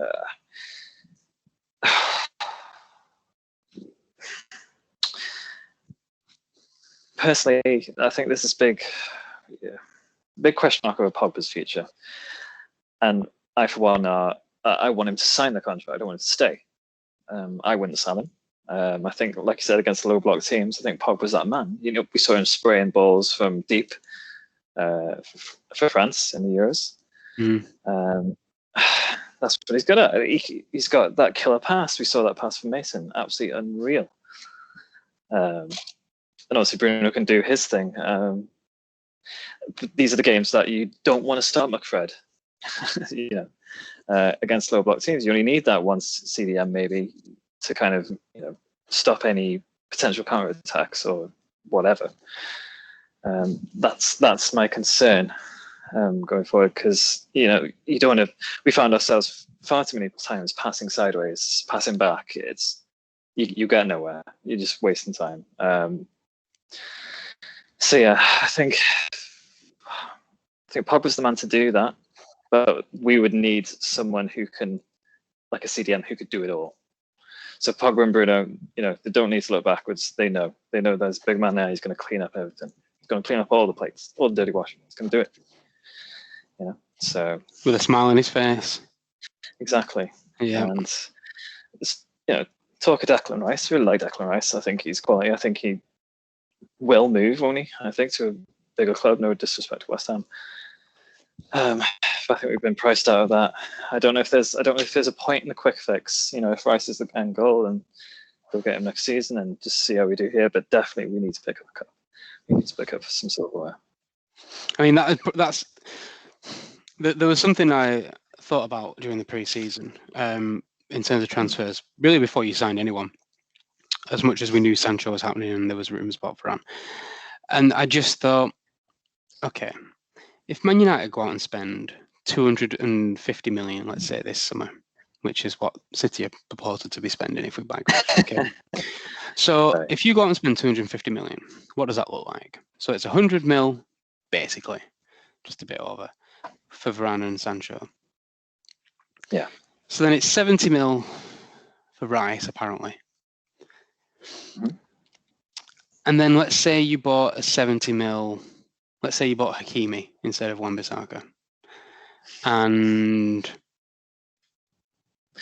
you're happy with De Gea, right? So you look at your starting lineup and you go, wow, 250 million spent. But is that team still going to give you the same guarantee as what City has to win the title? No. And I thought, Ollie and kind of the Man United board or the transfer guys have been really sensible in their approach to building this squad up, bringing Bruno in, bringing Wan-Bissaka in, bringing Maguire in, now bringing Varane and Sancho in, and Cavani obviously coming in before that. There's no need to rush, was my thought. There's no need to rush to just go boom, boom, boom, get these signings over the line for whatever it costs. No, build up, get the right signings, and if the money's not right at the time, wait and get the right person. That's more important, that you get the right person than just splashing the cash on the current most exciting option in that position. It's what you did with Sanchez. It's what you did with, 50 mil on Fred is crazy. Di Maria. But there's signings in there that were made because, someone else is going to get them, or this person is really good in that position in the team they're currently in, but don't fit in the club at all. And I just thought, you're better off not spending 250 million on a bunch of players. Don't get me wrong, Varane and Sancho are smashing signings. I completely approve of them. And I think Rice would be a great signing, but maybe Hakimi wouldn't be, or whoever else could come in. It's about doing it the right way. And I think over the past 10 years, you've done it the wrong way more often than you have the right way. But over the last 2 or 3 years, it's been much, much better.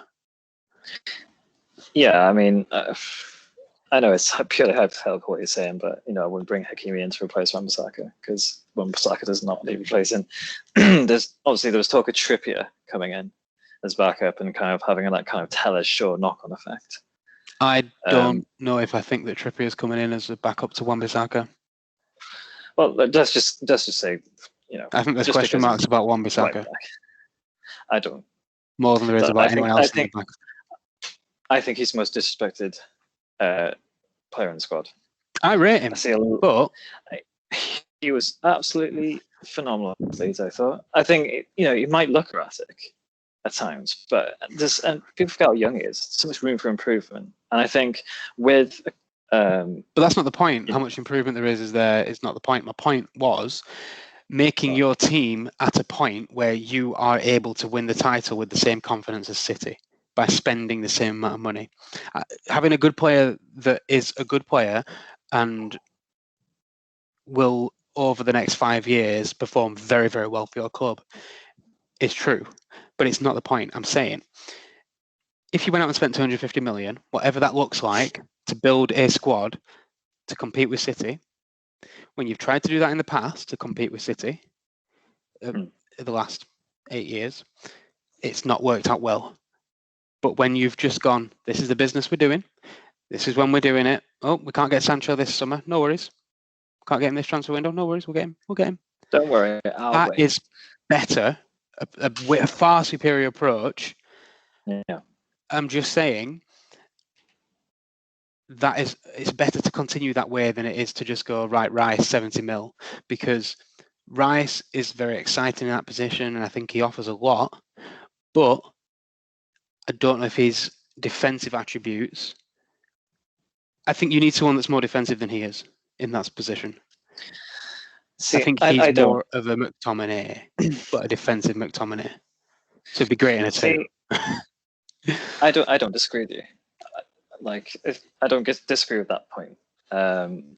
Maybe I'm a bit defensive of Wan-Bissaka, but I know what you mean. I completely agree. This method of transfers and getting the right people in and biding the time, obviously, Dortmund quoted us 120 million for Sancho last season, and we signed him 73. And the same for Haaland potentially next season for you. I think we'll go a lot for him next season. And if you get Kane and Chelsea got Lukaku, if he doesn't fancy going to Barca, Madrid, please don't go to Munich. They don't want him to, do they? They don't want him to go to Munich, so that helps. Yeah, I think he'll end up a United player. Fingers crossed. But then again, that's next season. I think Chelsea is a good part of that conversation, though, because they have been able to, within that money, this transfer window, spend on someone that does bring them up to the level where City are at. I still think they're a little bit behind, mostly because that squad hasn't the full squad, the front lineup hasn't proven itself yet over a full season. In a one-off game, absolutely, that's a fantastic attacking lineup. But we'll see. I think they'll do very well, but we'll see. But yeah, they could go out and go, right, 100 mil, Lukaku. That makes our squad now absolutely compete for the title. If they weren't already, it just takes them another step. Whereas I don't think you could have spent 100 mil and made the same progress that they had into that bracket, because they've already done all the spending. They've built that team ready, and they kind of are a year ahead of you in a way. Thing is, though, okay, but Chelsea splashed the cash last season, spent 250 million. Yeah, and they were nowhere near you. So it's kind of in the middle of like not buying time, but like getting the right players in, but also paying large sums of money. And there was many players, wasn't it? I know they got Thiago on a free. Yeah, they spent a lot of money on Ziyech. And Pulisic the year it's annoying, before isn't that. it? I'm gonna say, like, it's annoying Chelsea and City because obviously they won those crucial games against you, but they're not at the level you're at. It's weird to say. It's weird to think. But, I think the Lampard factor or the Tuchel factor is so crucial there, though, because last season you saw the difference in manager with the same group of players. And okay, Chelsea are the type of squad that will just down tools if they don't like the manager. They've done it plenty of times with different groups of players. Yeah. But I think that they're a year ahead because they spent all that cash, but they spent it really well. If I don't know who sanctioned those signings and put that list together, but whoever it was really astute, and they got some very good signings. Maybe Timo Werner is the only one you look at and go, what a waste of money. But I think he will be a very good squad option now that they've got a proper striker in. Werner's pace is scary. In the Champions League final, I was just thinking, he's going to beat us with pace. Just thank God he can't score. Thank God he can't score at all. But if you can coach him into being able to lay it off to Lukaku, or just taking the pressure off him a little bit, maybe that'll help, because there is a good striker in there. There's a good player in there. We will see now, won't we? We will see. Yeah. So in tiny little bits for Chelsea. So yeah, I think they spent the cash the season before, but spent it very well. And you just look across that squad now, and you look at the players they've got in the midfield and the attacking players they've got. They're almost a year ahead, so that they spent that big money on one player, and it did catapult them to the next level. Lukaku makes their squad so much better. So much better. It's an extra 30 goals or something. Whereas Sancho is not an extra 30. You mean 30 goals purely from him, or do you mean goal and assists, like total? I think Lukaku in that Chelsea team gets 30 goals. Scores 30 goals next season for Chelsea. We thought that. But... I think it was quite obvious at United he was never going to score that many for you. But as United fans, you're going to buy into it because you bought into Depay being good for you. And there's just some players that I don't think fit the United way. Whereas you look at Cavani and Zlatan, for example, a kind of target man that absolutely fits your play.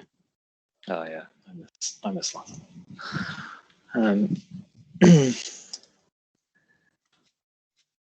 See, I don't see our squad behind Chelsea at all.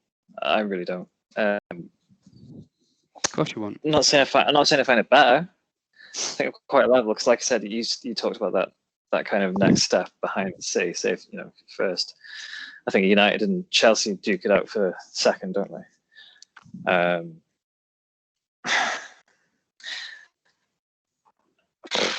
It's hard. It's tough. I agree with you. I agree with your points. I really do. But I don't see them being out at a better starting level than us, despite all their signings.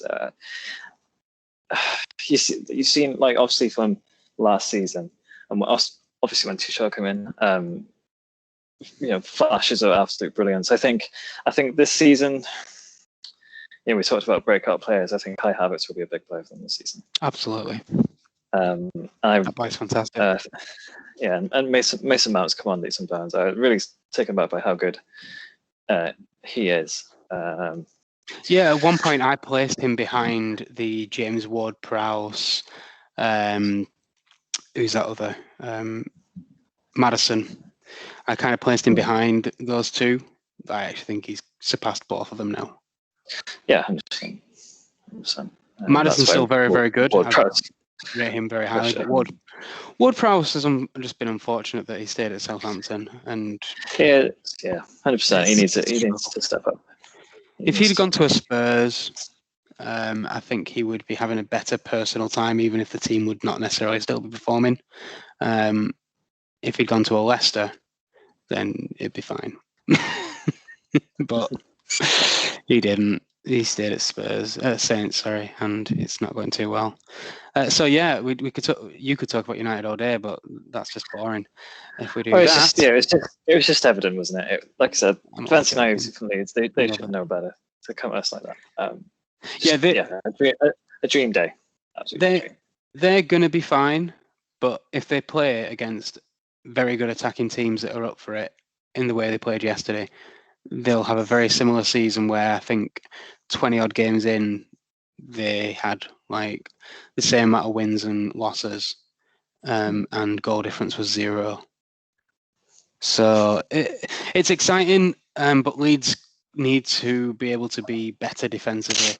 But I spoke to a Leeds fan literally before the game, and they were genuinely concerned about the defensive lineup before the game, and missing Calvin Phillips, who I think Leeds fans attach too much to him, but that lineup definitely missed a Calvin Phillips in there because the middle was so open. Yeah, God, yeah. He definitely makes them a better squad. Like, if he was in that middle, you aren't Bruno isn't bursting through the way he just did off Cock. His Cock would be deeper, and I don't think Bruno would get that space. I still think Robin is. I want him to do so well, but he always disappoints.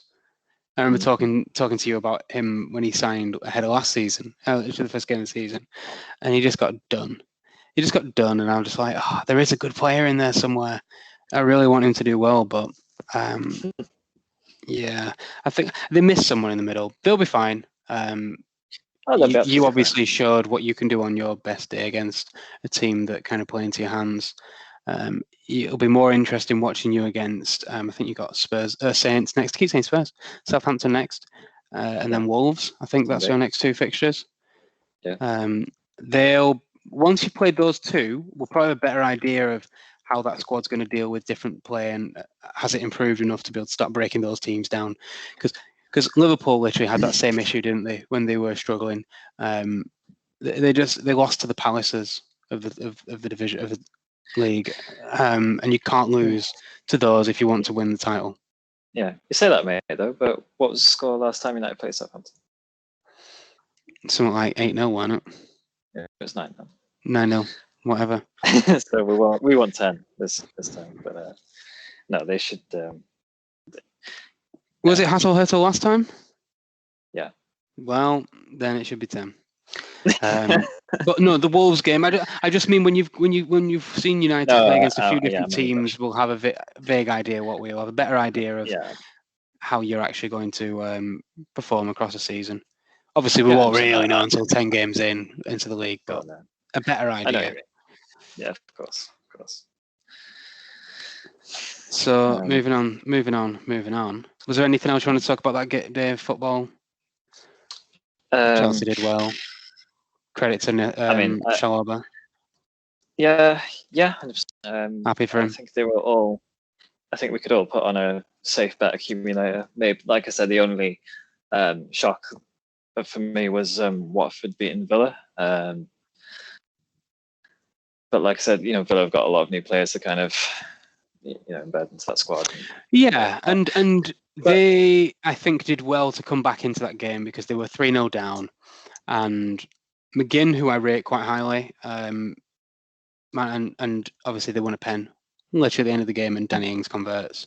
So he'll be like, yep, boom, goal already. He'll be feeling it. He'll be feeling good after that. So yeah, just one of them games, isn't it? Sometimes you have an off game, but I think, yeah. Just to be fair, there was a few like weird-ish results. Not results, but performances. Because I thought Southampton were okay against Everton. I quite like who's their striker? Adams or Armstrong? Adam Armstrong. Yeah, they've got I like Adams, that guy. Armstrong, and yeah. I like that guy. I think he's a good striker. Just obviously the team's not good enough overall.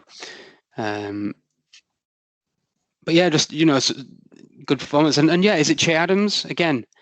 Yeah, they're both really good strikers. Yeah, I remember that lob against you guys. Yeah, he's a bit of a tenacious little kid. He's a good striker. Yeah.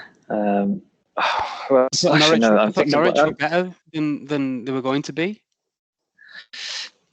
Todd Cantwell is really underrated. Maybe he's not. Maybe I just don't hear anything about him, but I really like the guy.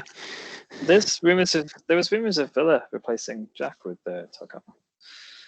I think he'd work really well in a Villa team, but they've got, is it Bauer, Jake? I can't remember. Aston Villa have got a little young centre mid who I quite like. Okay. Not sure what you mean there, but maybe it's his name. But the only other kind of, not a shock, because I think they'll both be around the same position come the end of the season, was the Burnley-Brighton. Surprised Burnley let that slip. Brighton did both come back and win. Yeah, because I kind of do think Brighton have a really poor season, but apart from that, overall, yeah, pretty obvious in terms of the winning team for most of the games, and until today, I thought, where, and it's not the West Ham Newcastle game because West Ham did really well, and Antonio, I managed to catch bits of that game, and Antonio's a really good player, but no, Spurs managed to take advantage of a City team that are far off the pace, that are not fit, they're not ready for a new season. And that's not to give them any excuses, that's just the state that they're in. I said it when we did the pilot episode after the Community Shield game. This team are not ready to go. You could see the difference in Leicester's prep, and you could see how much further along they were. I could talk about Mendy and Ake until I lose my mind, and I probably would if I spoke about Mendy, because I can't understand how he starts a game. Play anyone there. Go through at the back just to facilitate Mendy not starting. It's Nathaniel Ake is an okay player who potentially could be a decent player at his current standing. I don't know if he could become a really good player. I'm not sure. But with Benjamin Mendy to his left, he's got no hope in anything going well for him. No hope. Ruben Diaz. Sorry, to be fair to Ake, though. Yeah. Sorry to cut you off, but to be fair to Ake, he was never going to be a first choice starting 11 player, right? Absolutely not. No, it's, hey, if Laporte leaves, that changes it a bit. But no, he's not coming to do that. He's coming to rotate and to be able to play left back and to be able to play in cup games and as a sub. To just be a squad player. Yeah, absolutely. But there is a good player in there. So there's a decent player in there, potentially a good player. And it's just not going to happen with Benjamin Mendy alongside him. You could see the difference when Zinchenko came on later on, but he just terrifies me all the time, does Mendy. Even when he puts a good cross in. I said to you, you said, he put a good cross in there in the Charity Shield game, but it's just pure chaos. He just hits it really hard and hopes something happens. In that game, I think it was Sancho cleared it out. In this game, he just kept overlapping. And then the problem is, so Mendy's trying to overlap with Grealish and Sterling ahead of him, two players that are going to try and run at the opposition. So if they're going to try and run at the opposition, you need to be behind for when that ball is lost, because the ball is going to be lost all the time. Now, if the first time the ball is lost, you're not in the position because you're thinking, yeah, I'm going to advance and they're going to pass it to me. Fine. But Benjamin Mendy does not learn from his mistakes at any point. And I really like Mendy as a guy. I think he brings something to the squad, a really positive attitude. And from what I've seen of him, he seems like a pure, just a laugh, absolute laugh. But when he's on the football field, it's disaster. And I was going to say that sounds like Pep's worst nightmare. It is Pep's worst nightmare. Yeah, he doesn't want him to be so fun, so much fun. I think we would do well to, cut our losses with Mendy, genuinely, and he just can't play. It's or he can. No, we don't need any left wingers. He just can't be the left back. He can't. I can't cope with it anymore because it just. How long has he been at the club? Apart from too long. 5 years, 4 years. Is it really? Christ, that's fun by now. He's been injured for most of the 4 years because he joined in Pep's second season because we had Kolarov and Clichy the first year for him. And Walker Mendy came in, right? Yeah. Walker Mendy and do we buy Zinchenko then? We bought Delph after Villa won the final. Did they lose the final, the cup final, or did Delph win it before he left? I can't remember, but I'm just thinking about the left backs we've had, mate, who are better than Mendy. All of them. All of them. I can't think of a left back. Maybe Nedum played at left back at some point in like 2010. I can't think of a left back worse than Mendy. Oh.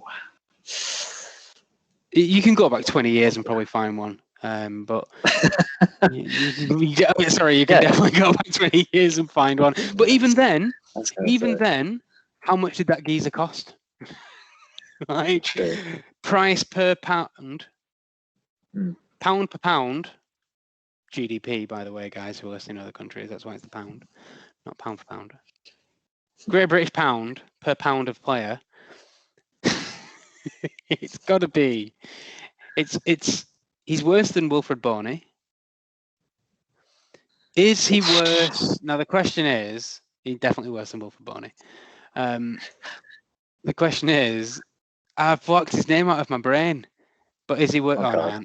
Is he worse than Mangala, who was 42 million? 42 million. God, I'm trying to. It'd be nice to see the comparison of how many games. I thought you were going to say it'd be nice to see them play together. I'm like, oh my god, it'd be really funny. It'd be really fun. I could bet you could do a really funny City 11 that would just be tragic but hilarious to watch. Oh my god! Get Otamendi in there as well, and not that he was terrible, but just because he was an absolute. You'd put Demichelis in there. No, I couldn't do that to Demi. I love Demi so much. Maybe Javi Garcia. He was pretty poor. Oh yeah. Mate, I'll reel him off. Mate. Jack Rodwell just in front of him. Adam Pedophile Johnson on the right. God. I don't know if we're legally allowed to say his name, but yeah, I don't think it's redacted information. Well, no, it's not that it's redacted, but we might get cancelled. I just don't know if society is allowing you to mention that stuff anymore. Guys, if you hear any beeps, you know who it is. Yeah, we're talking about beep. Shit, that's a great job. Probably owns an ice cream van. You would though, wouldn't you? No. It's like if you're doing meth, you seem to own a bug company thing. Oh. Bug spray. But what was I going to say? I've made this point to you before. Why Angelino sold over Mendy? It's insane. Madness, because that 16 guy ran us ragged in the second game of the Champions League. Well, the second leg, but I think at Leipzig. He took the piss.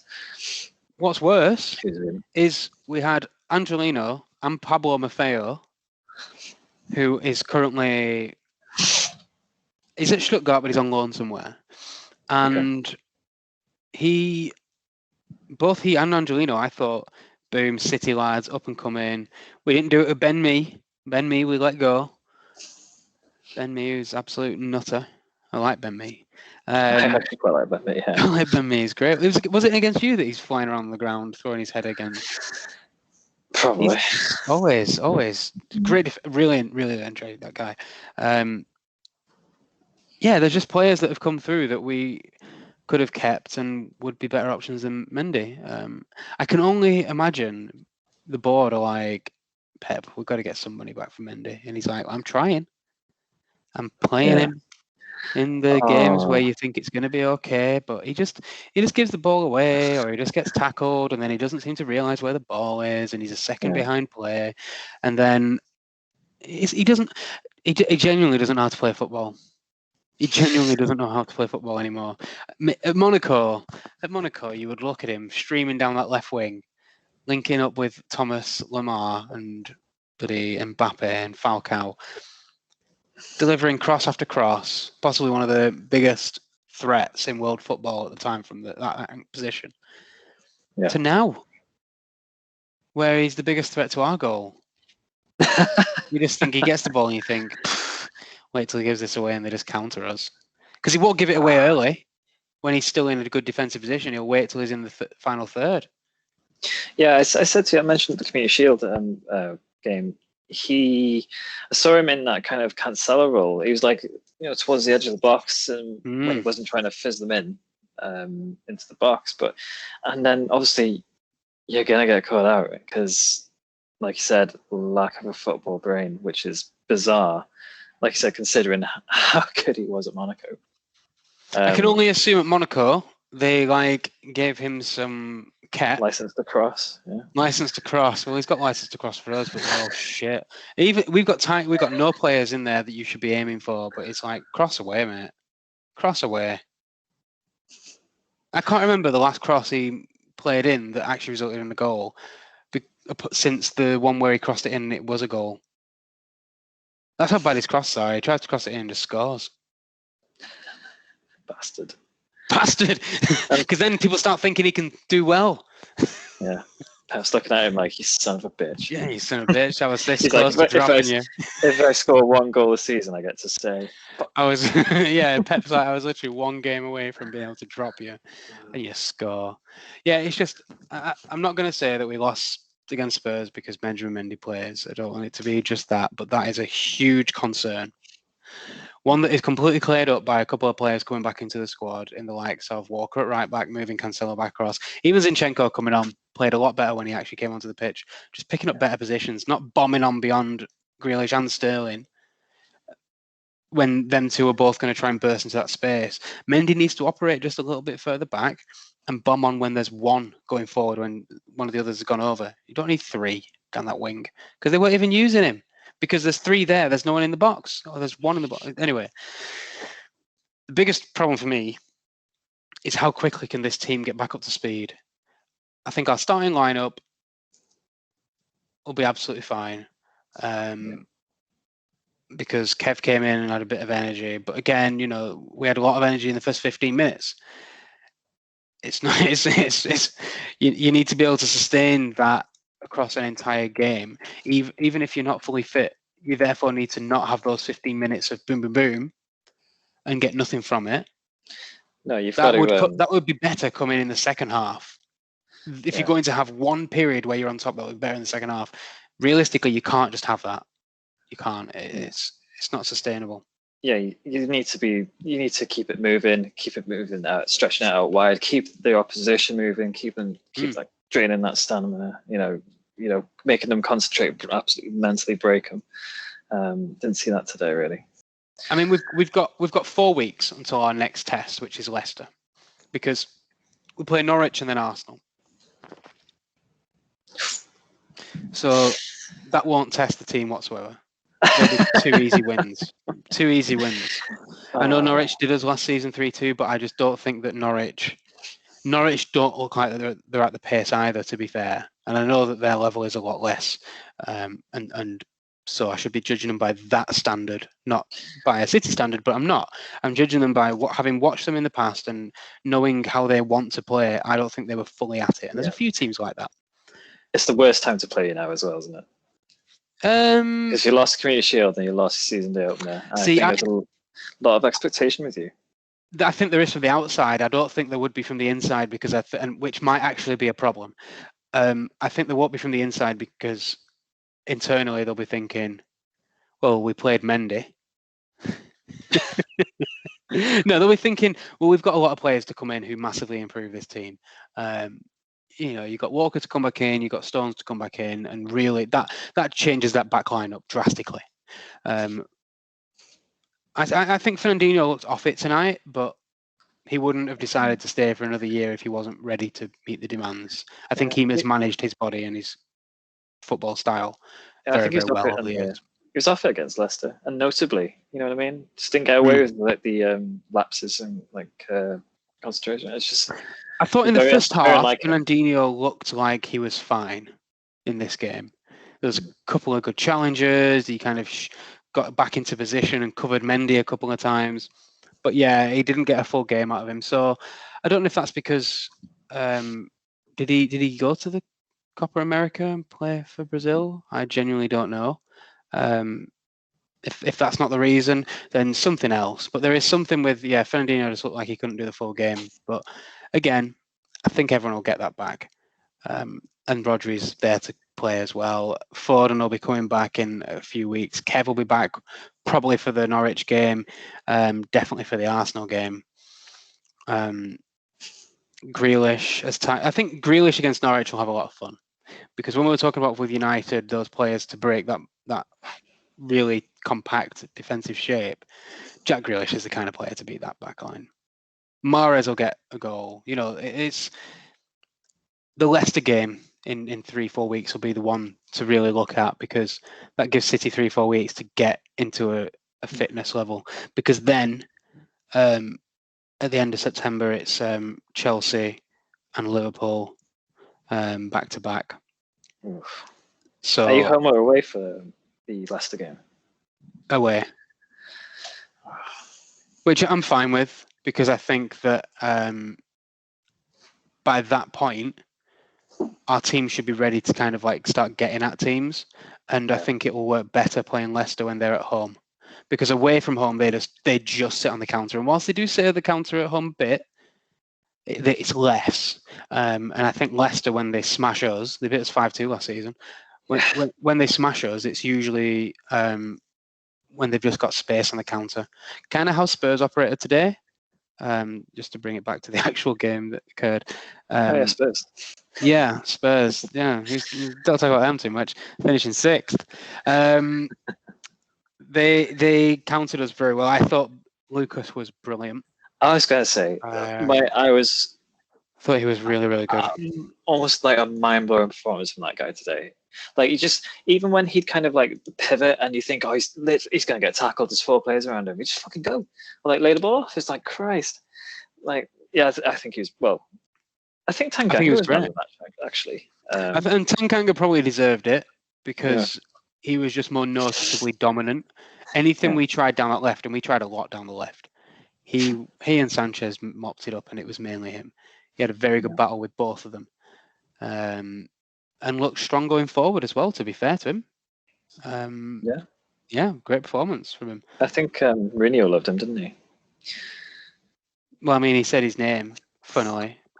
No, that was Walker Peters, wasn't it? Oh, yeah. No, Tanganga. Oh, yeah. Yeah, it was definitely him. By the way, can I just interject for 1 sec? I'm very much looking forward to the Amazon Prime Arsenal documentary. Because they're filming it this season. Do you know, I thought when they did the City one, they should have called it All or Nothing with a question mark. Yeah. Because then it's like, ooh, what's going to happen? Obviously with us, it was all. With Spurs, it was not much. With Arsenal, it could genuinely be anything, ranging from losing in a final to getting relegated. Honestly.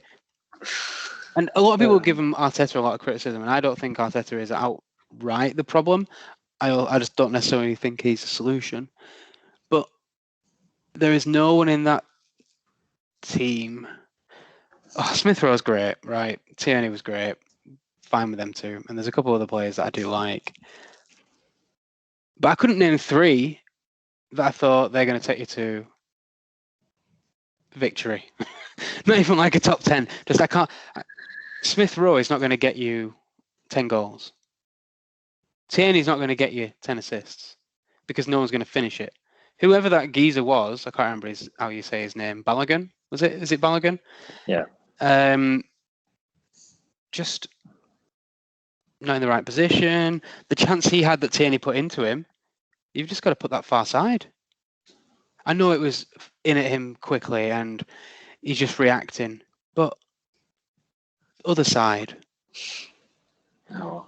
Or lift it. I know it's easy to be critical of someone when they come in and they're just taking the chances, but I'm not necessarily being critical of him. That's just I'm being critical of Arsenal's chances with players like him there. Like you're not going to look at Vardy. Look at Vardy's bloody goal. Vardy is far and away better than any option Arsenal have, obviously, and that's the problem. They don't have a player like that will just get them out of those. Pinged it into him. Boom! Look at that. And he does. It's not just like he gets the one. He's always in positions like that, getting awkward goals. And Arsenal don't have a player like that. Lacazette, Aubameyang aren't that. Getting awkward goals, getting themselves in and out. Do you think Martinelli's maybe one for the future for them? I like Martinelli quite a lot, but I think a player like that needs to be nurtured in a loving and kind and successful environment. There's some players that work really well when you're up against it. And I think he'll do okay. I like him. I really like Martinelli. I think he's quite exciting. But there's going to be so much doom and gloom around that club all season. It's not going to be a fun ride. So that's why I say when we meet him in 2 weeks, I think we smash him. I think the team tonight smash Arsenal because Spurs actually defended really well. They were really organised. Nuno's got them quite organised. Arsenal aren't organised. Norwich are more organised than that. So Arsenal's season is still a lower level than the City level at the moment. Yeah, the way they'll be their entire season. We could play like this and still finish above them. Is my point. So I don't see that. I think they're in for a real bad time. So just back to the take that reminder back. Yeah, keep going back to the game. Keep trying to get away from it. Honestly, I'm sorry, mate. Can't blame me. Trying to get away. I'm not super upset. I think I said to you the other day that I'd actually be happy with a draw. I would take a draw from this first game based on how we played in the Leicester game and how it just didn't look like we were back to our fitness yet. I just didn't want to get smashed. Didn't want anything bad to happen. Obviously, we played Mendy, so that was bad. But we didn't get smashed, and I think you don't look at that performance and have no idea what's wrong. You look at that performance and you go, we know exactly what's wrong. Some of the personnel weren't right for the game. They'll have moments in the season where they'll be the right person, but they weren't right for that game. And that fitness will come back. I hope. Because I know that you had issues with it last season, didn't you? With like fitness, where it seemed like there'd be a game where your fitness would come back, and then there'd be a next game where you just look knackered. And it just kept happening over the course of the season, where you just keep flip-flopping back and forward. You never really settled. Yeah, like I said, especially in the season, we had I think we finished really poorly. I think obviously with the culminating in Europa League final loss, but we were playing. It was like we'd wrapped that second place up pretty much, and we stopped playing. And you wrapped that second place up while you were still first. No one got carried away with that, and no one. But I get what you mean. But like last season, we touched on it before. Like you can't afford to have a slow start. Like these, I think. Especially Chelsea, United, Liverpool. I think Liverpool, a bit of a dark horse this season. But I think the way these teams will start, I think will not leave you in the dust, but it'll give you a lot to do. And I think last season, the way you won last season was having a period of 3 months ish where you were top and consistently top. That was enough to win that title, and that's what City did. And then the rest of the time, doing enough to stay in it. But those 3 months and don't get me wrong, it was really good. It was wins after wins, and I think it was a 25-game unbeaten by the end of it. But that consistency was the reason we got the title. This year, I think that consistency just keeps you in the title race. I don't think it gets you the title, which I think is the point you're kind of making. Because last season, everyone could afford, I would say everyone apart from Liverpool probably finished where you'd expect them to, right? Really. Given how they entered the season, the course of it, how it went. I think everyone kind of in the top 5 finished where they should have done. Maybe Liverpool were a bit too far off where you would expect them, because they were. Some people predict them to walk away with the league again. So this year, any team that has a 4 or 5 game period where they're dropping points. Let's say that after 10 games, City have lost 4 games. Yeah. I don't think that keeps you in the conversation. I think there's a gap then. And maybe not between everyone. As I said about Liverpool, I think can go. If everything goes right, they'll be definitely in the conversation, but it has to go right for them. The other 2 teams can probably do it without it all going right. City can probably do that as well. Do you mean like an insurmountable gap? Like, not going to... No, I think like an 8-point, 7-point gap. Right. Like if City lose 4 games out of the first 10, so we drop 12 points, I think that's enough. I think in the first 10 games, I would expect United, Chelsea, and maybe Liverpool. I'd expect it of City as well. I'm just saying if one of them teams doesn't, get the same. I think all 4 of those teams should realistically be getting 7 wins out of the 10. Depending on who they're playing, I haven't looked into the fixtures exactly. If they're playing each other, then that obviously could make that not possible. But realistically, I'd expect all 4 teams to be winning 7 of their 10 and then drawing a couple and losing 1. Because last season, I think, City lost 6 games the entire season?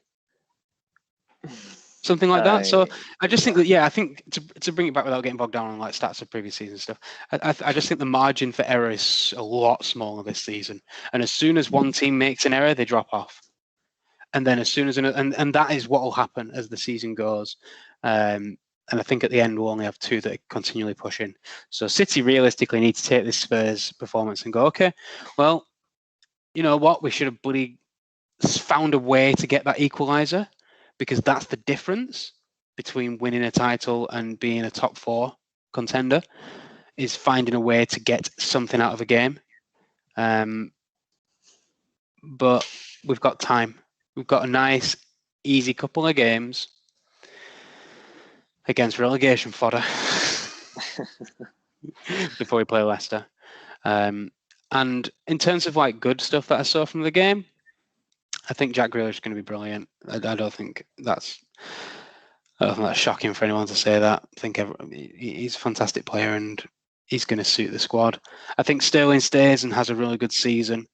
As soon as Kev's back and Foden and Gundogan and we've got all the other options and everyone's getting their fitness back, I think it's going to be a really good season. I think we'll be absolutely fine. Just got caught out today, lacking, and Spurs, Son especially. And Murray. Yeah, he's always dangerous, isn't he, Son? He looked like he wasn't going to be for a bit of that game. He looked like he just was looking for Harry to make a run and realising he wasn't there. And then the second half he realised, all right, Harry's not here. It's me. And scored a great goal. Scored a great goal. It was a fantastic hit. Although Ruben's positioning for that was really worrying, and Ake maybe should have got out to him and risk being done, but actually get into him. But that's minor, really. I think Spurs had a few opportunities they could have scored from, really, and didn't. The Bergwijn chance. Oh yeah, 100%. Should have done better there. Should have buried the game. Should have put the game to rest at that point, but obviously didn't. Oh well. They should not bottom me. Who is bottom?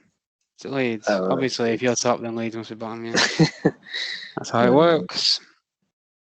Mm-hmm. But they won't be bottom for long. No. They'll probably win like 5-0 next week, and then they'll lose 4-0 the week after, and just back and forward. Bit nauseating. But yeah, it's great football. For the most part, should we say. But yeah. No, a great weekend. Sorry, I wonder you were making a wider point. Yeah, good weekend of football. Standards seem better, and still excited for the season. It hasn't hit that point that it hit in the past 2 seasons, which is crazy given that we got to a Champions League final, won 2 trophies, and the season before where we still performed really, really well and had a good season, just fell off a bit. Both those seasons I found myself getting a bit disillusioned halfway through or 2/3 of the way through. Season before, because Liverpool just kept winning relentlessly. And last season, I think just because of the sheer amount of football. So this season should be a bit of a breath of fresh air, as long as I just want a competitive league. I want all 4 teams still battling on the last day, or at least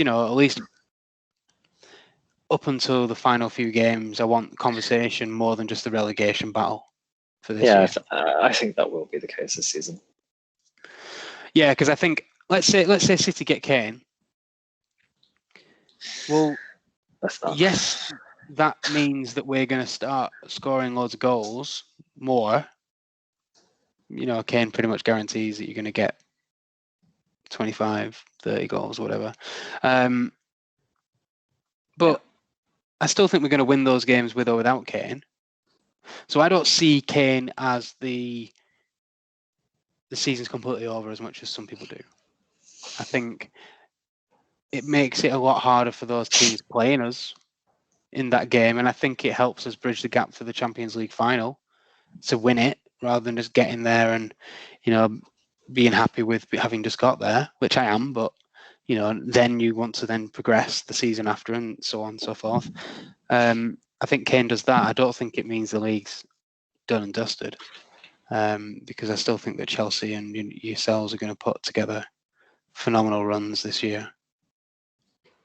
Yeah. So 100%. Really excited, yeah. Unless we lose the next 2 games and then go into Leicester with 0 points and then get spanked by Leicester, 5-1, 5-2, something stupid, which is possible because Norwich beat us before, and Arsenal, well, it'd just be fucking typical, wouldn't it? It's not worth thinking about. Is Ozil still there? No, he's left on here, but no, I think he plays for Fenerbahce. Galatasaray, one of them. I stopped caring about that guy about a year and a half ago. Stopped following what he was doing. I think Arsenal following him around. I think Arsenal fans gave up on him a long time ago. I think the last thing I remember about him was him and Kolasinac fighting off like armed robbers. Yeah, well, Ozil bottled it. Yeah, I think he hid in the car. And I shouldn't joke, because that's absolutely fine. Look, if you're not like Kolasinac, an absolute nutter who does not care and will confront any attacker, you hide in your car, that's fine. Well, absolutely champion that behaviour.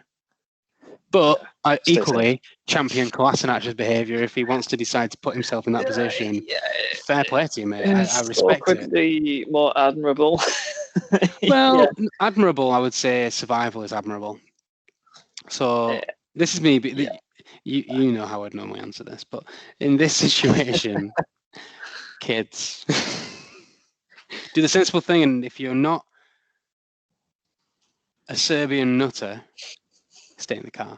Yeah, I think that seems like wise move. Serbia, Bosnia, not still a thing. Oh, it's Wasn't Bosnia it? Herzegovina. Yeah, don't know. That's all Slavic to me, mate.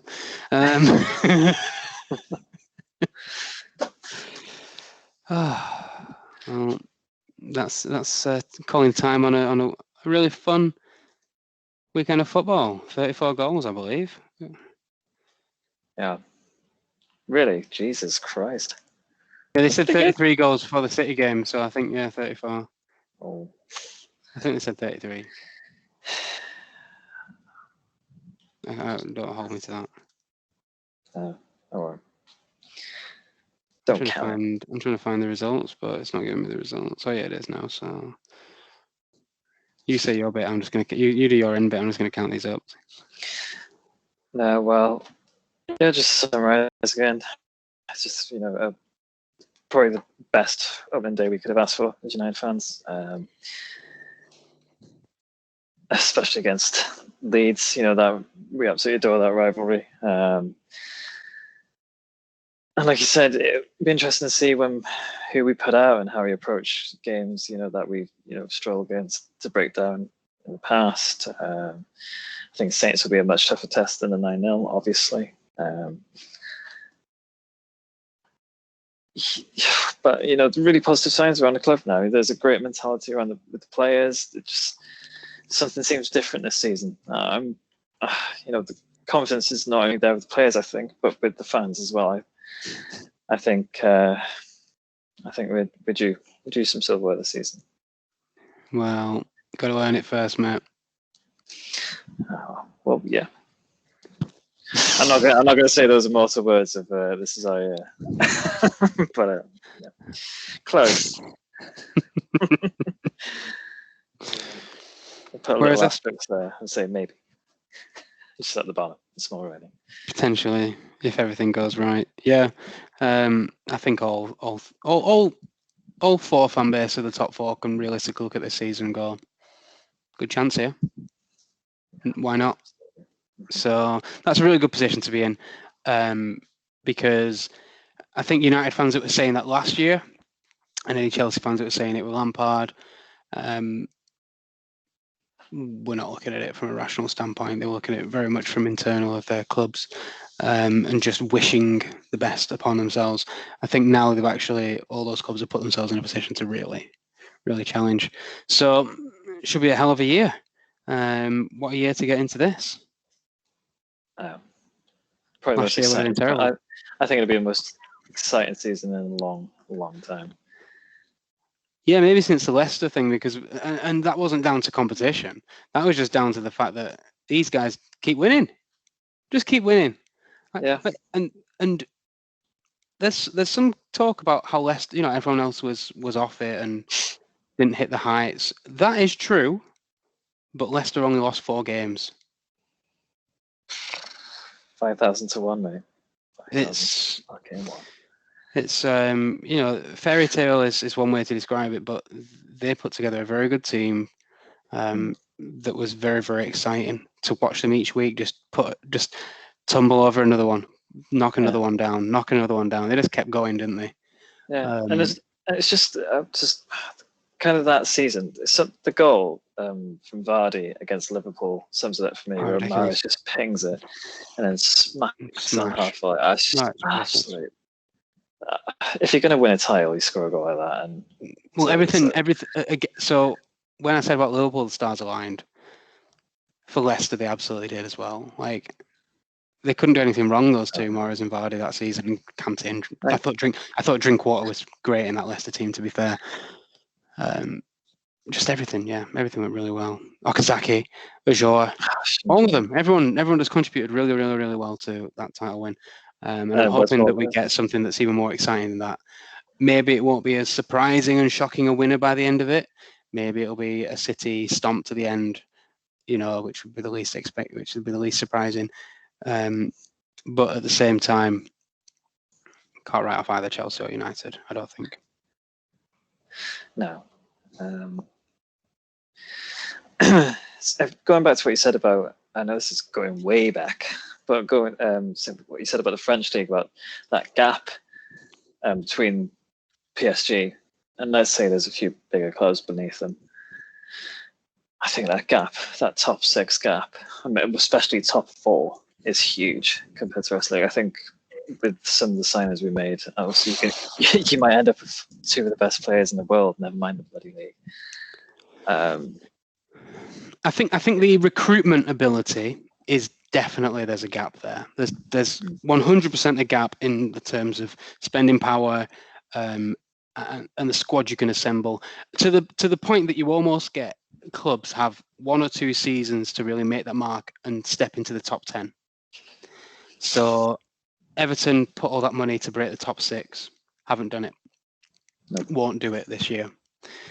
Spurs are interesting because Spurs haven't really spent the money to break into that top 6.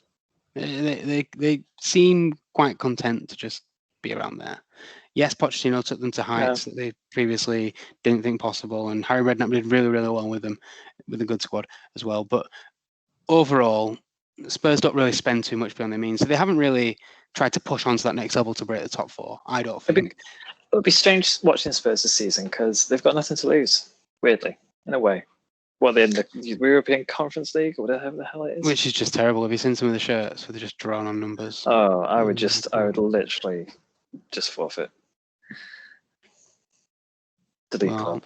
That's because you're an arrogant motherfucker. You try playing in the Conference League. No, I play anytime my gaffer asks me to play. I'm playing wherever you need. Right back, left back, centre. I can't play centre back, but I'll go there if you want me to. If you want to watch a Ben White-esque performance against some big 40-year-old burly striker, that's what you'll get from me at centre back. But I'll do it if you ask me, even if the opposition have numbers drawn onto their shit. Oh, that was insane. It's crazy that you watched it on TV, though, isn't it? And it just, I suppose, shows a disparity in money between the European competitions. What do you get? Do you reckon you get some tokens? Crypto, maybe? Crypto's quite valuable, mate. Like tokens for a stuffed bear at the fucking festival. Build-A-Bear's expensive. You need to bring your expectations down, my friend. Build-A-Bear, from what I'm aware of, is actually quite pricey. You know what? I've never been in one. I've never been in one, but I had an ex that was massively into Build-A-Bear. Oh, really? I can't remember which one, but yeah. Oh. But yeah, I remember going past the shop and she went in and I was like, I'm going to carry on this in the Arndale. So I'm going to go carry on and go elsewhere. I don't know where I went. Probably Top Man. Buy a new t-shirt. Circa 2008. Circa 2000. Oh, absolutely. Absolutely 2008, 2009. Go to Top Man, buy a new t-shirt. £12. Bargain. Back when t-shirts were t-shirts. Oh yeah.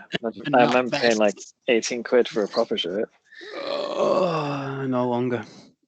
Yeah, never mind this 45 quid jeans you get now. Oh my god. £2 Not that I ever bought Primark jeans, but if you wanted to buy, to be fair, I always bought really cheap. Well, I bought Top Man t-shirts, so they were cheaply made, but not cheap to buy.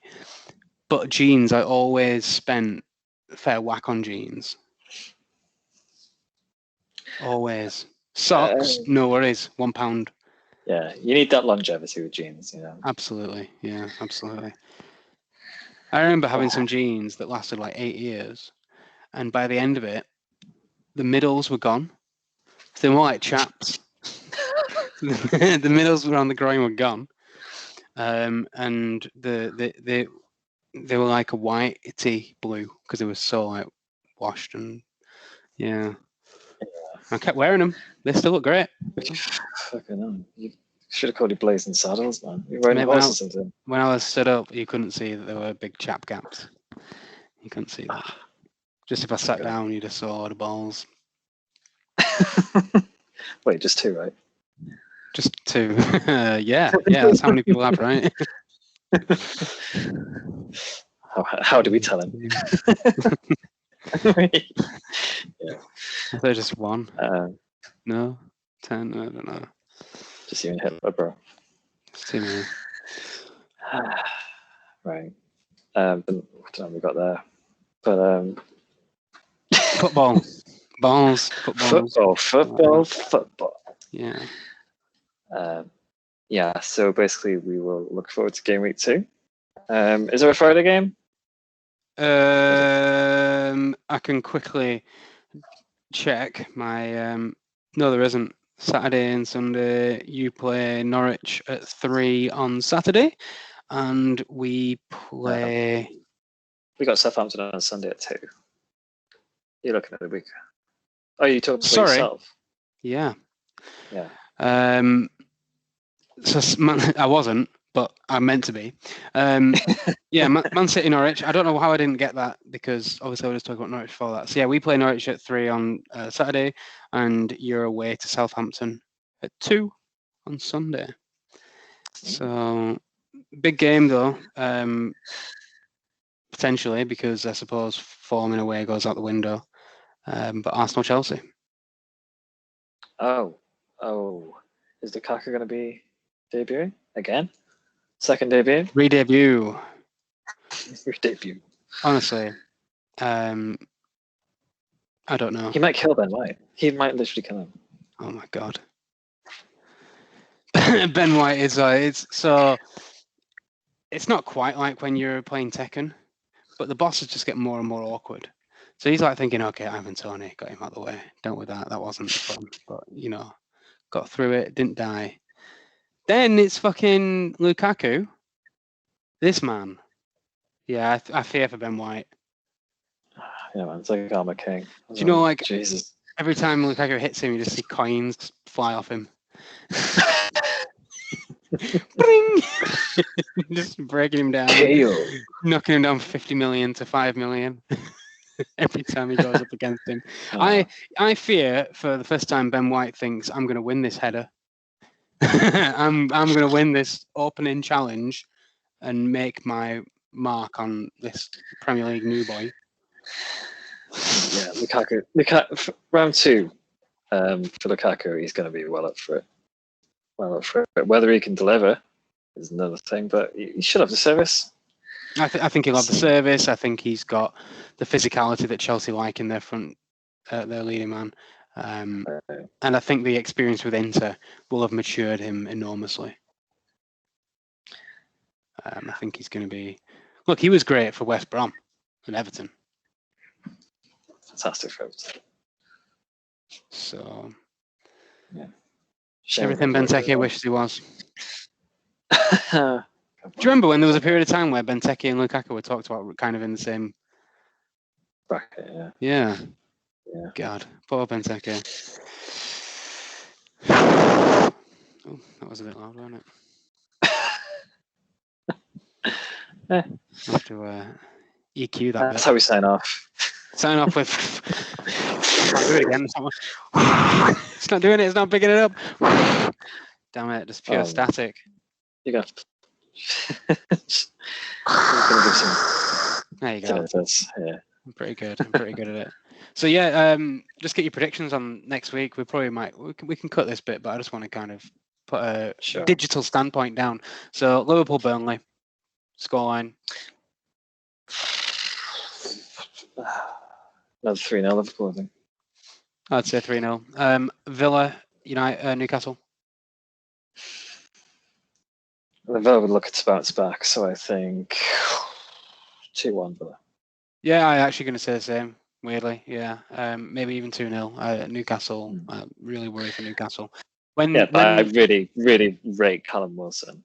I really rate Callum Wilson, but Joe Linton, didn't they spend 40 million on that guy? And I watching him and I'm like, and Alan St-Maximin, as exciting as he can be going forward, sometimes he does dumb stuff when he's in the midfield, and he was massively at fault for their for one of the goals. Was he? Yeah, he tried turning in midfield and just got dispossessed, and he didn't need to turn. Could have just laid it off to the guy next to him or to one of the options behind him, and then he move on and receive the ball. Maybe just trying to do a bit too much, but I suppose Newcastle fans will take that because they just want someone that's a bit exciting, don't you? Wilson. I rate him. Wilson, though, really like him. Just they got Steve Bruce, who's possibly the worst manager in the league. Crystal Palace versus Brentford.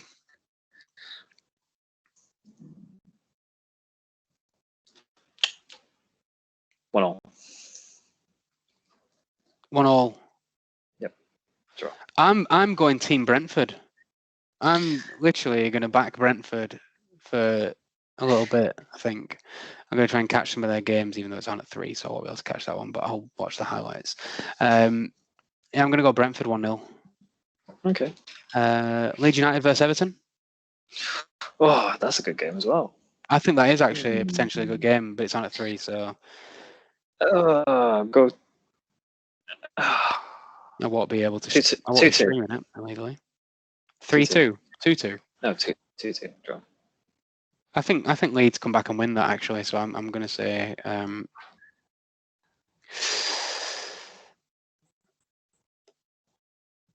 going to go for 3-1. Wow. Okay. 3-1 for Leeds. I think Calvin back, convert a couple of their chances. Yeah, I don't see why they can't. And I think Everton will struggle against a team that just go at them.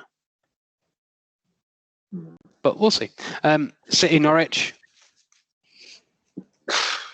I mean, I think it might be unfair of me to say, but I'm just basing it on previous Premier League encounters with Norwich. Cannon fodder, absolute. I'll go with demolition 4-0. So 5-1 for me. Manchester City. Yeah, which City? 5-1. 5-1 for me. Yeah. I think they'll get a goal because, again, I don't think our defence is settled. And, again, if they get a couple of goals, I won't be surprised. But I don't think it's too much of a test. They like to play football. They like to get forward. That's going to absolutely work to our favour. If they change up how they want to play and decide to just sit in, be compact and make it really difficult and then try and stretch us on the break, maybe. But I'm not sure they've got... Pukki's not the person to stretch us on the break. Who's their left winger? They've got... Rupp is a bit more of a... He's CM, isn't he? Can't think who their winger was. But I didn't see enough from them on the counter, really. It was when they were able to kind of get more bodies upfield. And I think that's how they'll play. I genuinely think they'll try to play open and try to get at City. But I think that'll just expose them. So yeah, 5-1 equal your opening day scoreline. So spiteful. Well, got to be done. Brighton versus Watford. Oh, Brighton 2-1. I'm going 2-2 there because I think Brighton will kind of ride the wave of having got a victory, and Watford will do the same, and it could be a boring 0-0. But I hate predicting 0-0s unless it's a big game between big teams. I don't like 0-0s in the bottom. I like them teams to score quite a few. But yeah, just a draw. I'll say 2-2. On to Sunday, we've got Southampton United. Southampton versus United. I go 3-1 United. 3-1. Yeah. I think it's a smash in, but I think 2-0. Okay. It'd be interesting to see what lineup you play against Southampton. If you can bring in some of your new signings and get them a bit of game time, which I think you will. But I think that will then mean that it's just 2 goals, something like that. Okay. All right. Wolves versus Spurs. Last New Year's first game against... Is that at the Molyneux as well? It's at the Molyneux, yeah. Wow.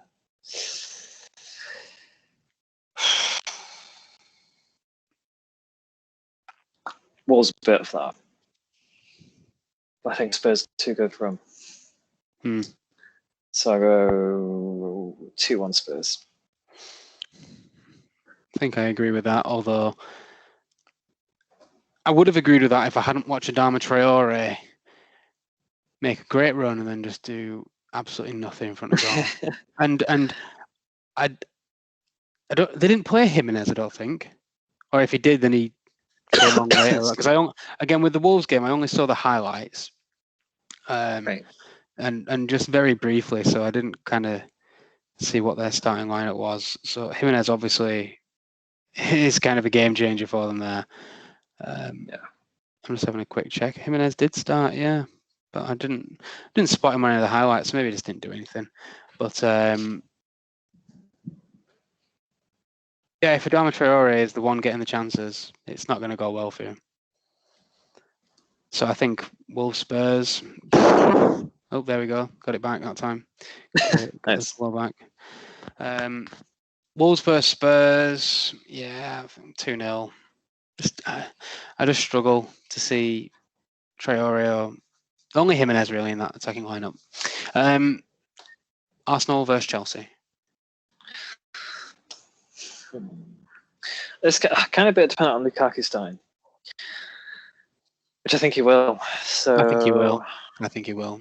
I'll go. I can't see Arsenal just getting it together. I just can't see him improving. God. I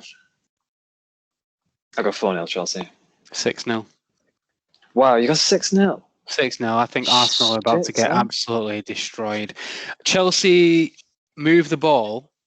So if Arsenal thought Brentford's way of moving the ball was quick and impactful and dominant and aggressive and on the front foot when breaking, they're going to get destroyed by Chelsea. Chelsea play the type of football that Brentford want to play. Well, the Brentford do play. I don't want to dismiss Brentford, but Chelsea do it to such a higher standard. I think one of the biggest areas of positivity for Arsenal is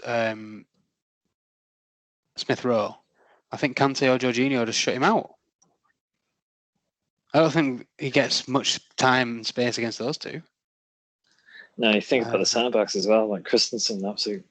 Yeah. If he tries to run at Aspilicueta, no. Rudiger is really good. Marcos Alonso is fine. I don't think he's as bad as people say he is, but he's not good. He's fine. You can carry one like that at the back. Yeah. Yeah, I think if Lukaku doesn't start, then it's a more modest 3-0. But I still think if I'm anyone on that Chelsea team, I'm thinking, boys, we make an absolute statement here, because it's still to beat Arsenal like even by a 3-0 is still like a talking point. I think that's what they've got to aim for. Just really expose Arsenal. I think they can. Yeah, just think. Well, Arsenal probably thinking, no, we need to get our season back on track here, and just absolutely. I can see him capitulating. Like, will they have Lacazette and Barian back, maybe? Well, there's conversations about them, because whether they were, illness issues or it was because there's transfer rumours. Yeah. So it does depend, but I think even with those two, they're not really much. There's not much to be positive about with Arsenal. I don't think there's any players that come into that side apart from maybe Thomas Partey, who I do believe is still a very, very good player. I think Saka was on the bench, wasn't he, against Brentford? I think he came on, but did okay. Again, yeah, he's like I said, Saka's not going to single-handedly dig him out of a hole. Absolutely not. No, he played at a very high level for a couple of games at the Euros. A couple of games. I think Saka is a very, very good young talent. He is not the person that is going to get you a lot of goals, a lot of assists, drag you through games that your team are not able to perform in. I think back to Raheem Sterling 3 seasons ago, dragging us through like difficult games like against Saints or against Palace or against Watford. Games that or Norwich the second time. Just games that we really struggled to get over the line. Not Norwich, sorry, that was the Liverpool one. But there were just games that we really, really struggled, and Raheem got us out of nearly all those games. He's the one that got the goal. Saka is nowhere near that, and Arsenal are nowhere near creating an environment where Saka can kind of thrive in. He's in a situation where he needs to be able to do it, and he's not ready for that, which is the issue. Arsenal don't have this feel-good environment where a person can kind of, okay, figure it out, do this, do that. Jack Grealish comes into City and he could have a poor season himself, but the team will still win a couple of titles, a couple of trophies. Yeah. Right? He could have a poor season.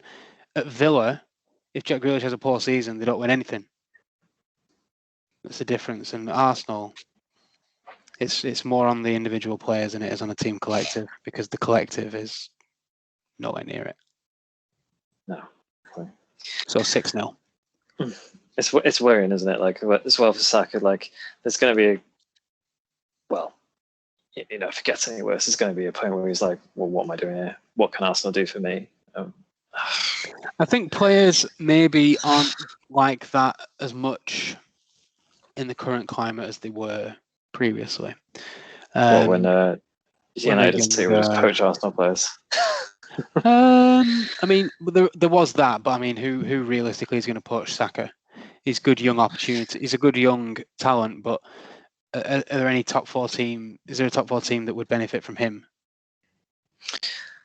I don't. I'm not saying he wouldn't do well in those squads, but would they go out and actually buy him? Does he offer an improvement upon what's already there in that position? I think he could definitely fit in Leicester, but like I said, you know how much I love Harvey Barnes. Not a top 4 team, mate. Top 5 according to your predictions. No, we know it. So, come on.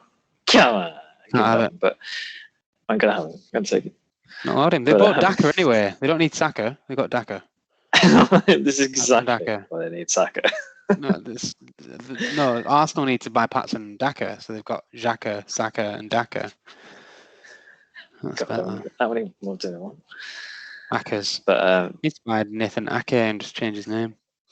Any other games? There's got to be someone called Cracker. Cracker. Maybe. There's got to be someone called Cracker. Probably in Germany. Krocken. Cracker. There will be. Search the Bundesliga 2. Or Bundesliga 2. And the final game is West Ham versus Leicester. Monday Night Football. One as well. Quite like that one.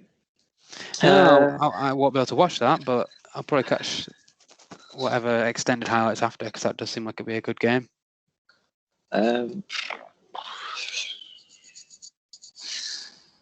Probably the closest.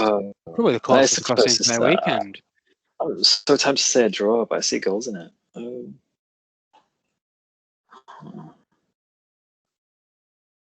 That's a really tough one. Good. Maybe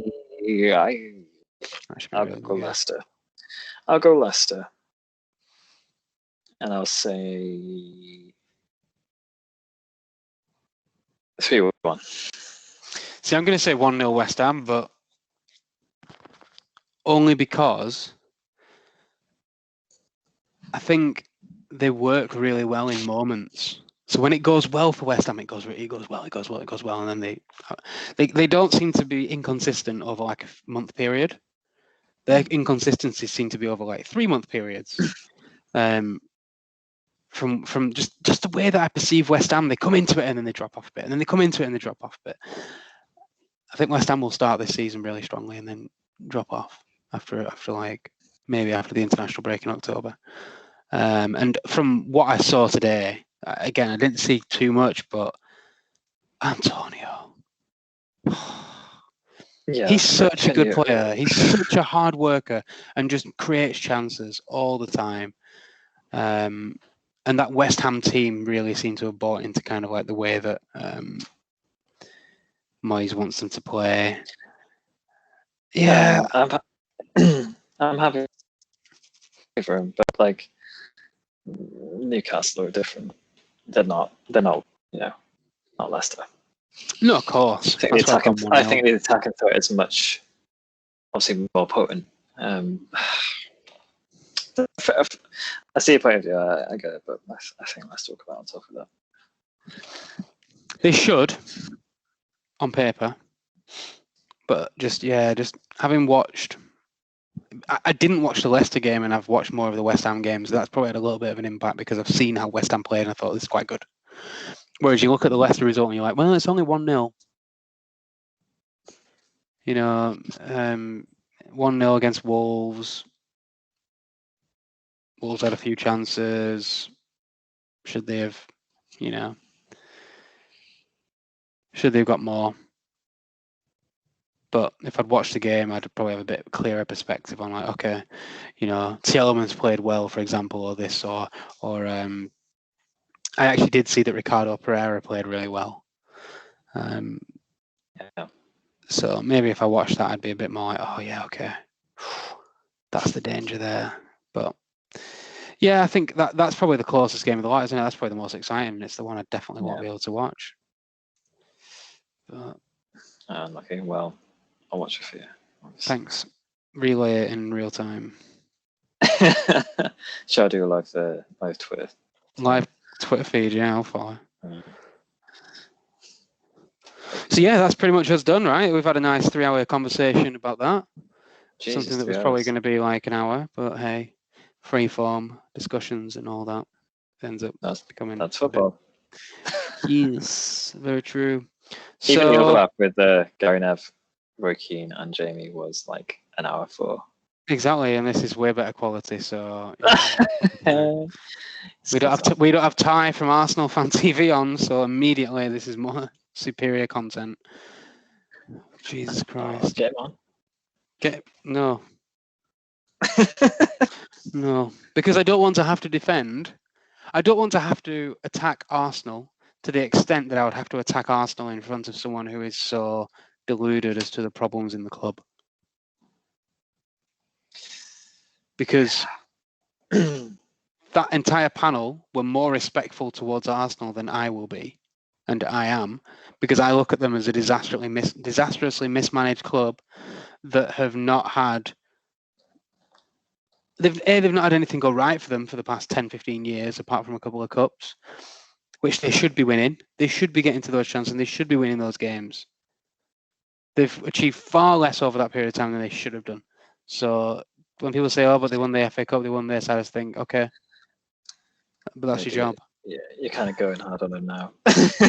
Honestly, because I just think that the reality of that club is the reality that, let's say, a Burnley fan would have on their own club. Things are going to be tough. Now, there's no reason why, if they don't sort the ownership out or they sort out the recruitment areas, that they can't do better.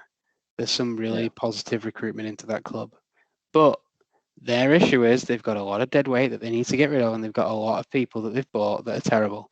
And if you go through that squad, that lineup, man for man, it's pretty much as a player. There's 10 clubs with players better in most positions than Arsenal have in their starting 11.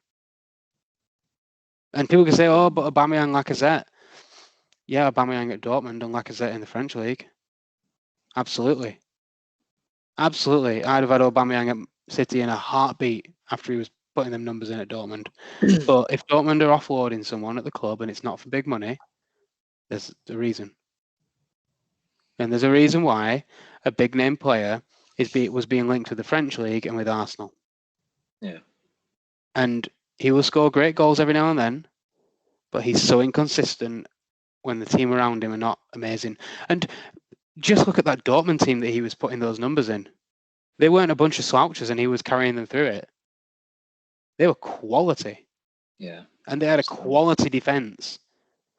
Really, really good defence that just set the platform up. You got CDM there, Julian Weigl. Wasn't he like 19 or 20 around that time and was still, far and away a better midfielder than anything Arsenal have currently got. So, yeah, I look at that team and I think they deserve the position they're in. And whilst I don't wish that on them, the mentality of fans when they think that their club deserves more than what their club has put into the team, I just think it's embarrassing. There's one thing having hope and aspirations to do well. I have that with City every year in the Champions League. I don't think it's going to happen because it hasn't, and there's no historical basis for us to do well in the Champions League, or to win it, sorry. There's historical basis for us to do well, but Pep also historically makes big errors in those kind of games, and that leads to us not winning, or that leads to us not performing, or whatever it is. I would expect that same mockery if I was as arrogant towards the Champions League as Arsenal fans are towards how Arsenal perform in the Premier League. It's embarrassing. It's genuinely embarrassing. Well, don't be too harsh, eh? I know it cooks out, yeah. I mean, no. Can you disagree in any way? Can we? I can go through this. I can go through the do. starting lineup, and we can. No, I can sleep easy tonight, mate. You say that. I'm looking at this team, and I can't sleep easy. I'm looking at these players in this team, and I'm thinking, oh God, you don't. I'm going to wake up in the middle of the night screaming Bernd Lenoir's name. Ah! He's probably the best one on paper. Honestly, I can't. I'm looking through here, and I don't see one name that wins any silverware. No, mate, they're just 11 Spike Dudleys. Thomas Partey, yeah, I mean. Lukonga looks like he's going to be a nice little signing. Nicolas Pepe, just. Honestly. It's actually made me sad looking at their team. For the money he came in, was it 70 million? Don't say that to me. Are you joking? Was it really? No, I'm pretty sure it was 70 million. 70 million. 72 million. Oh my God. Well, Pepe came in and won the FA Cup in his debut season, 72 million. Makes it sound like it's all right, doesn't it? Makes it sound like he's done well. 15 goals in 61 games. I mean, is that all right? Maybe that is all right. How many of those did he score in the fucking Europa League?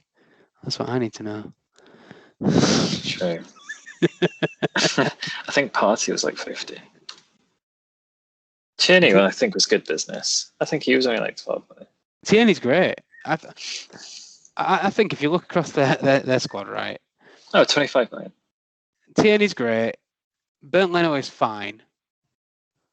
I like Hector Bellerin, but you ain't winning anything with him. I like him, but you ain't winning with him. Rob Holding, joke. Cedric Suarez, once upon a time there was a great future player in there. I've not seen anything really. Callum Chambers doesn't know what he is. Don't have a clue. He's the right-sided centre-back in a back three, but that's all he is. Anything else, and he's just confused. You spoke about Pablo Mari earlier. He's crap. Ben White, yet to be seen what he can do. Saka, like him. Good attacking option, but not going to drag you to a title. Thomas Partey. He's okay. He's made a huge mistake. He definitely made a huge mistake going there. He would have done better to stay at Madrid. Didn't they win the title? Yeah. I should know that. If I'm doing a football podcast, I should know who won the titles of every league, including the Ukrainian B League. I should know that it was like Metallica, whatever they call it. It's not Metallica, is it? It's like Megadeth? Maybe. Metallic. Maybe that's what it's called. Metallic. Or Metallic. No idea. Don't know. There's an accent in there, so it just confuses me. Oh, FC Metalist Kharkiv. Oh, they're playing the Ukrainian First League now, but oh my God, they actually won they actually did win the Ukrainian B League last year. Oh, nice. So I don't know who won the fucking La Liga, but I tell you who won the Ukrainian fucking B League. I couldn't even remember the name either, but yeah, FC Metalist Kharkiv, 2021 won the Ukrainian Second League. That's hilarious. I hate how you've dug yourself out that La Liga hole. Straight to motherfucker. Pure inspiration. Yeah, anyway, yeah, Atletico won La Liga, as we all know. So he should have stayed there. Lucas Torreira, I like him, but again, this is the thing. I don't mind their team. I don't mind the squad that they've got, apart from Willian and all the Arsenal rejects, all the Chelsea rejects that they signed. But yeah, they're going to pin all their hopes on Aubameyang, Saka, and Lacazette, and It ain't going to be enough to get top 10. Oh my God, where we belong. So their banner on the Premier League website promoting the Arsenal home kit is where we belong. Oh dear. New 21-22 home kit, where we belong. There's somewhere you belong.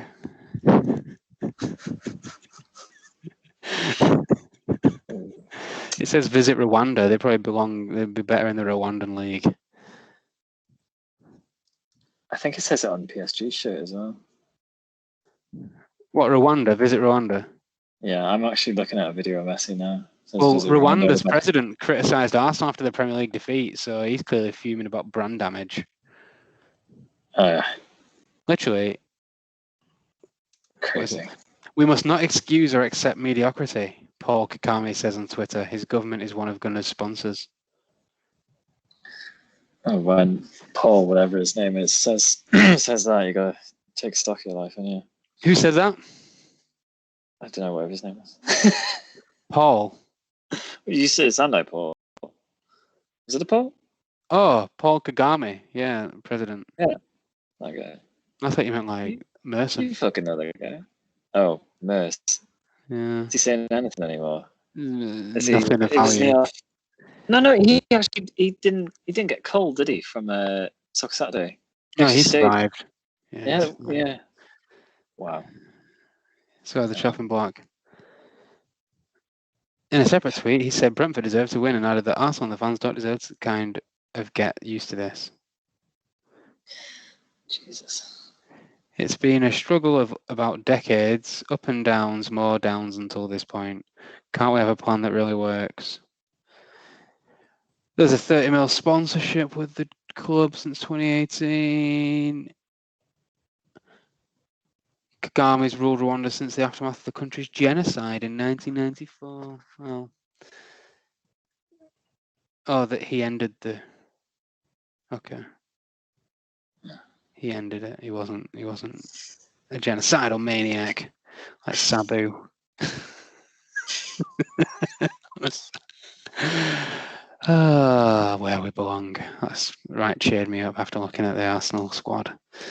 Where we belong. So yeah. Where we belong. Sorry, that's just really funny. That's genuinely cheered me up. Anything else to add? Or is that us done for the first week as we ramble our way to an outro?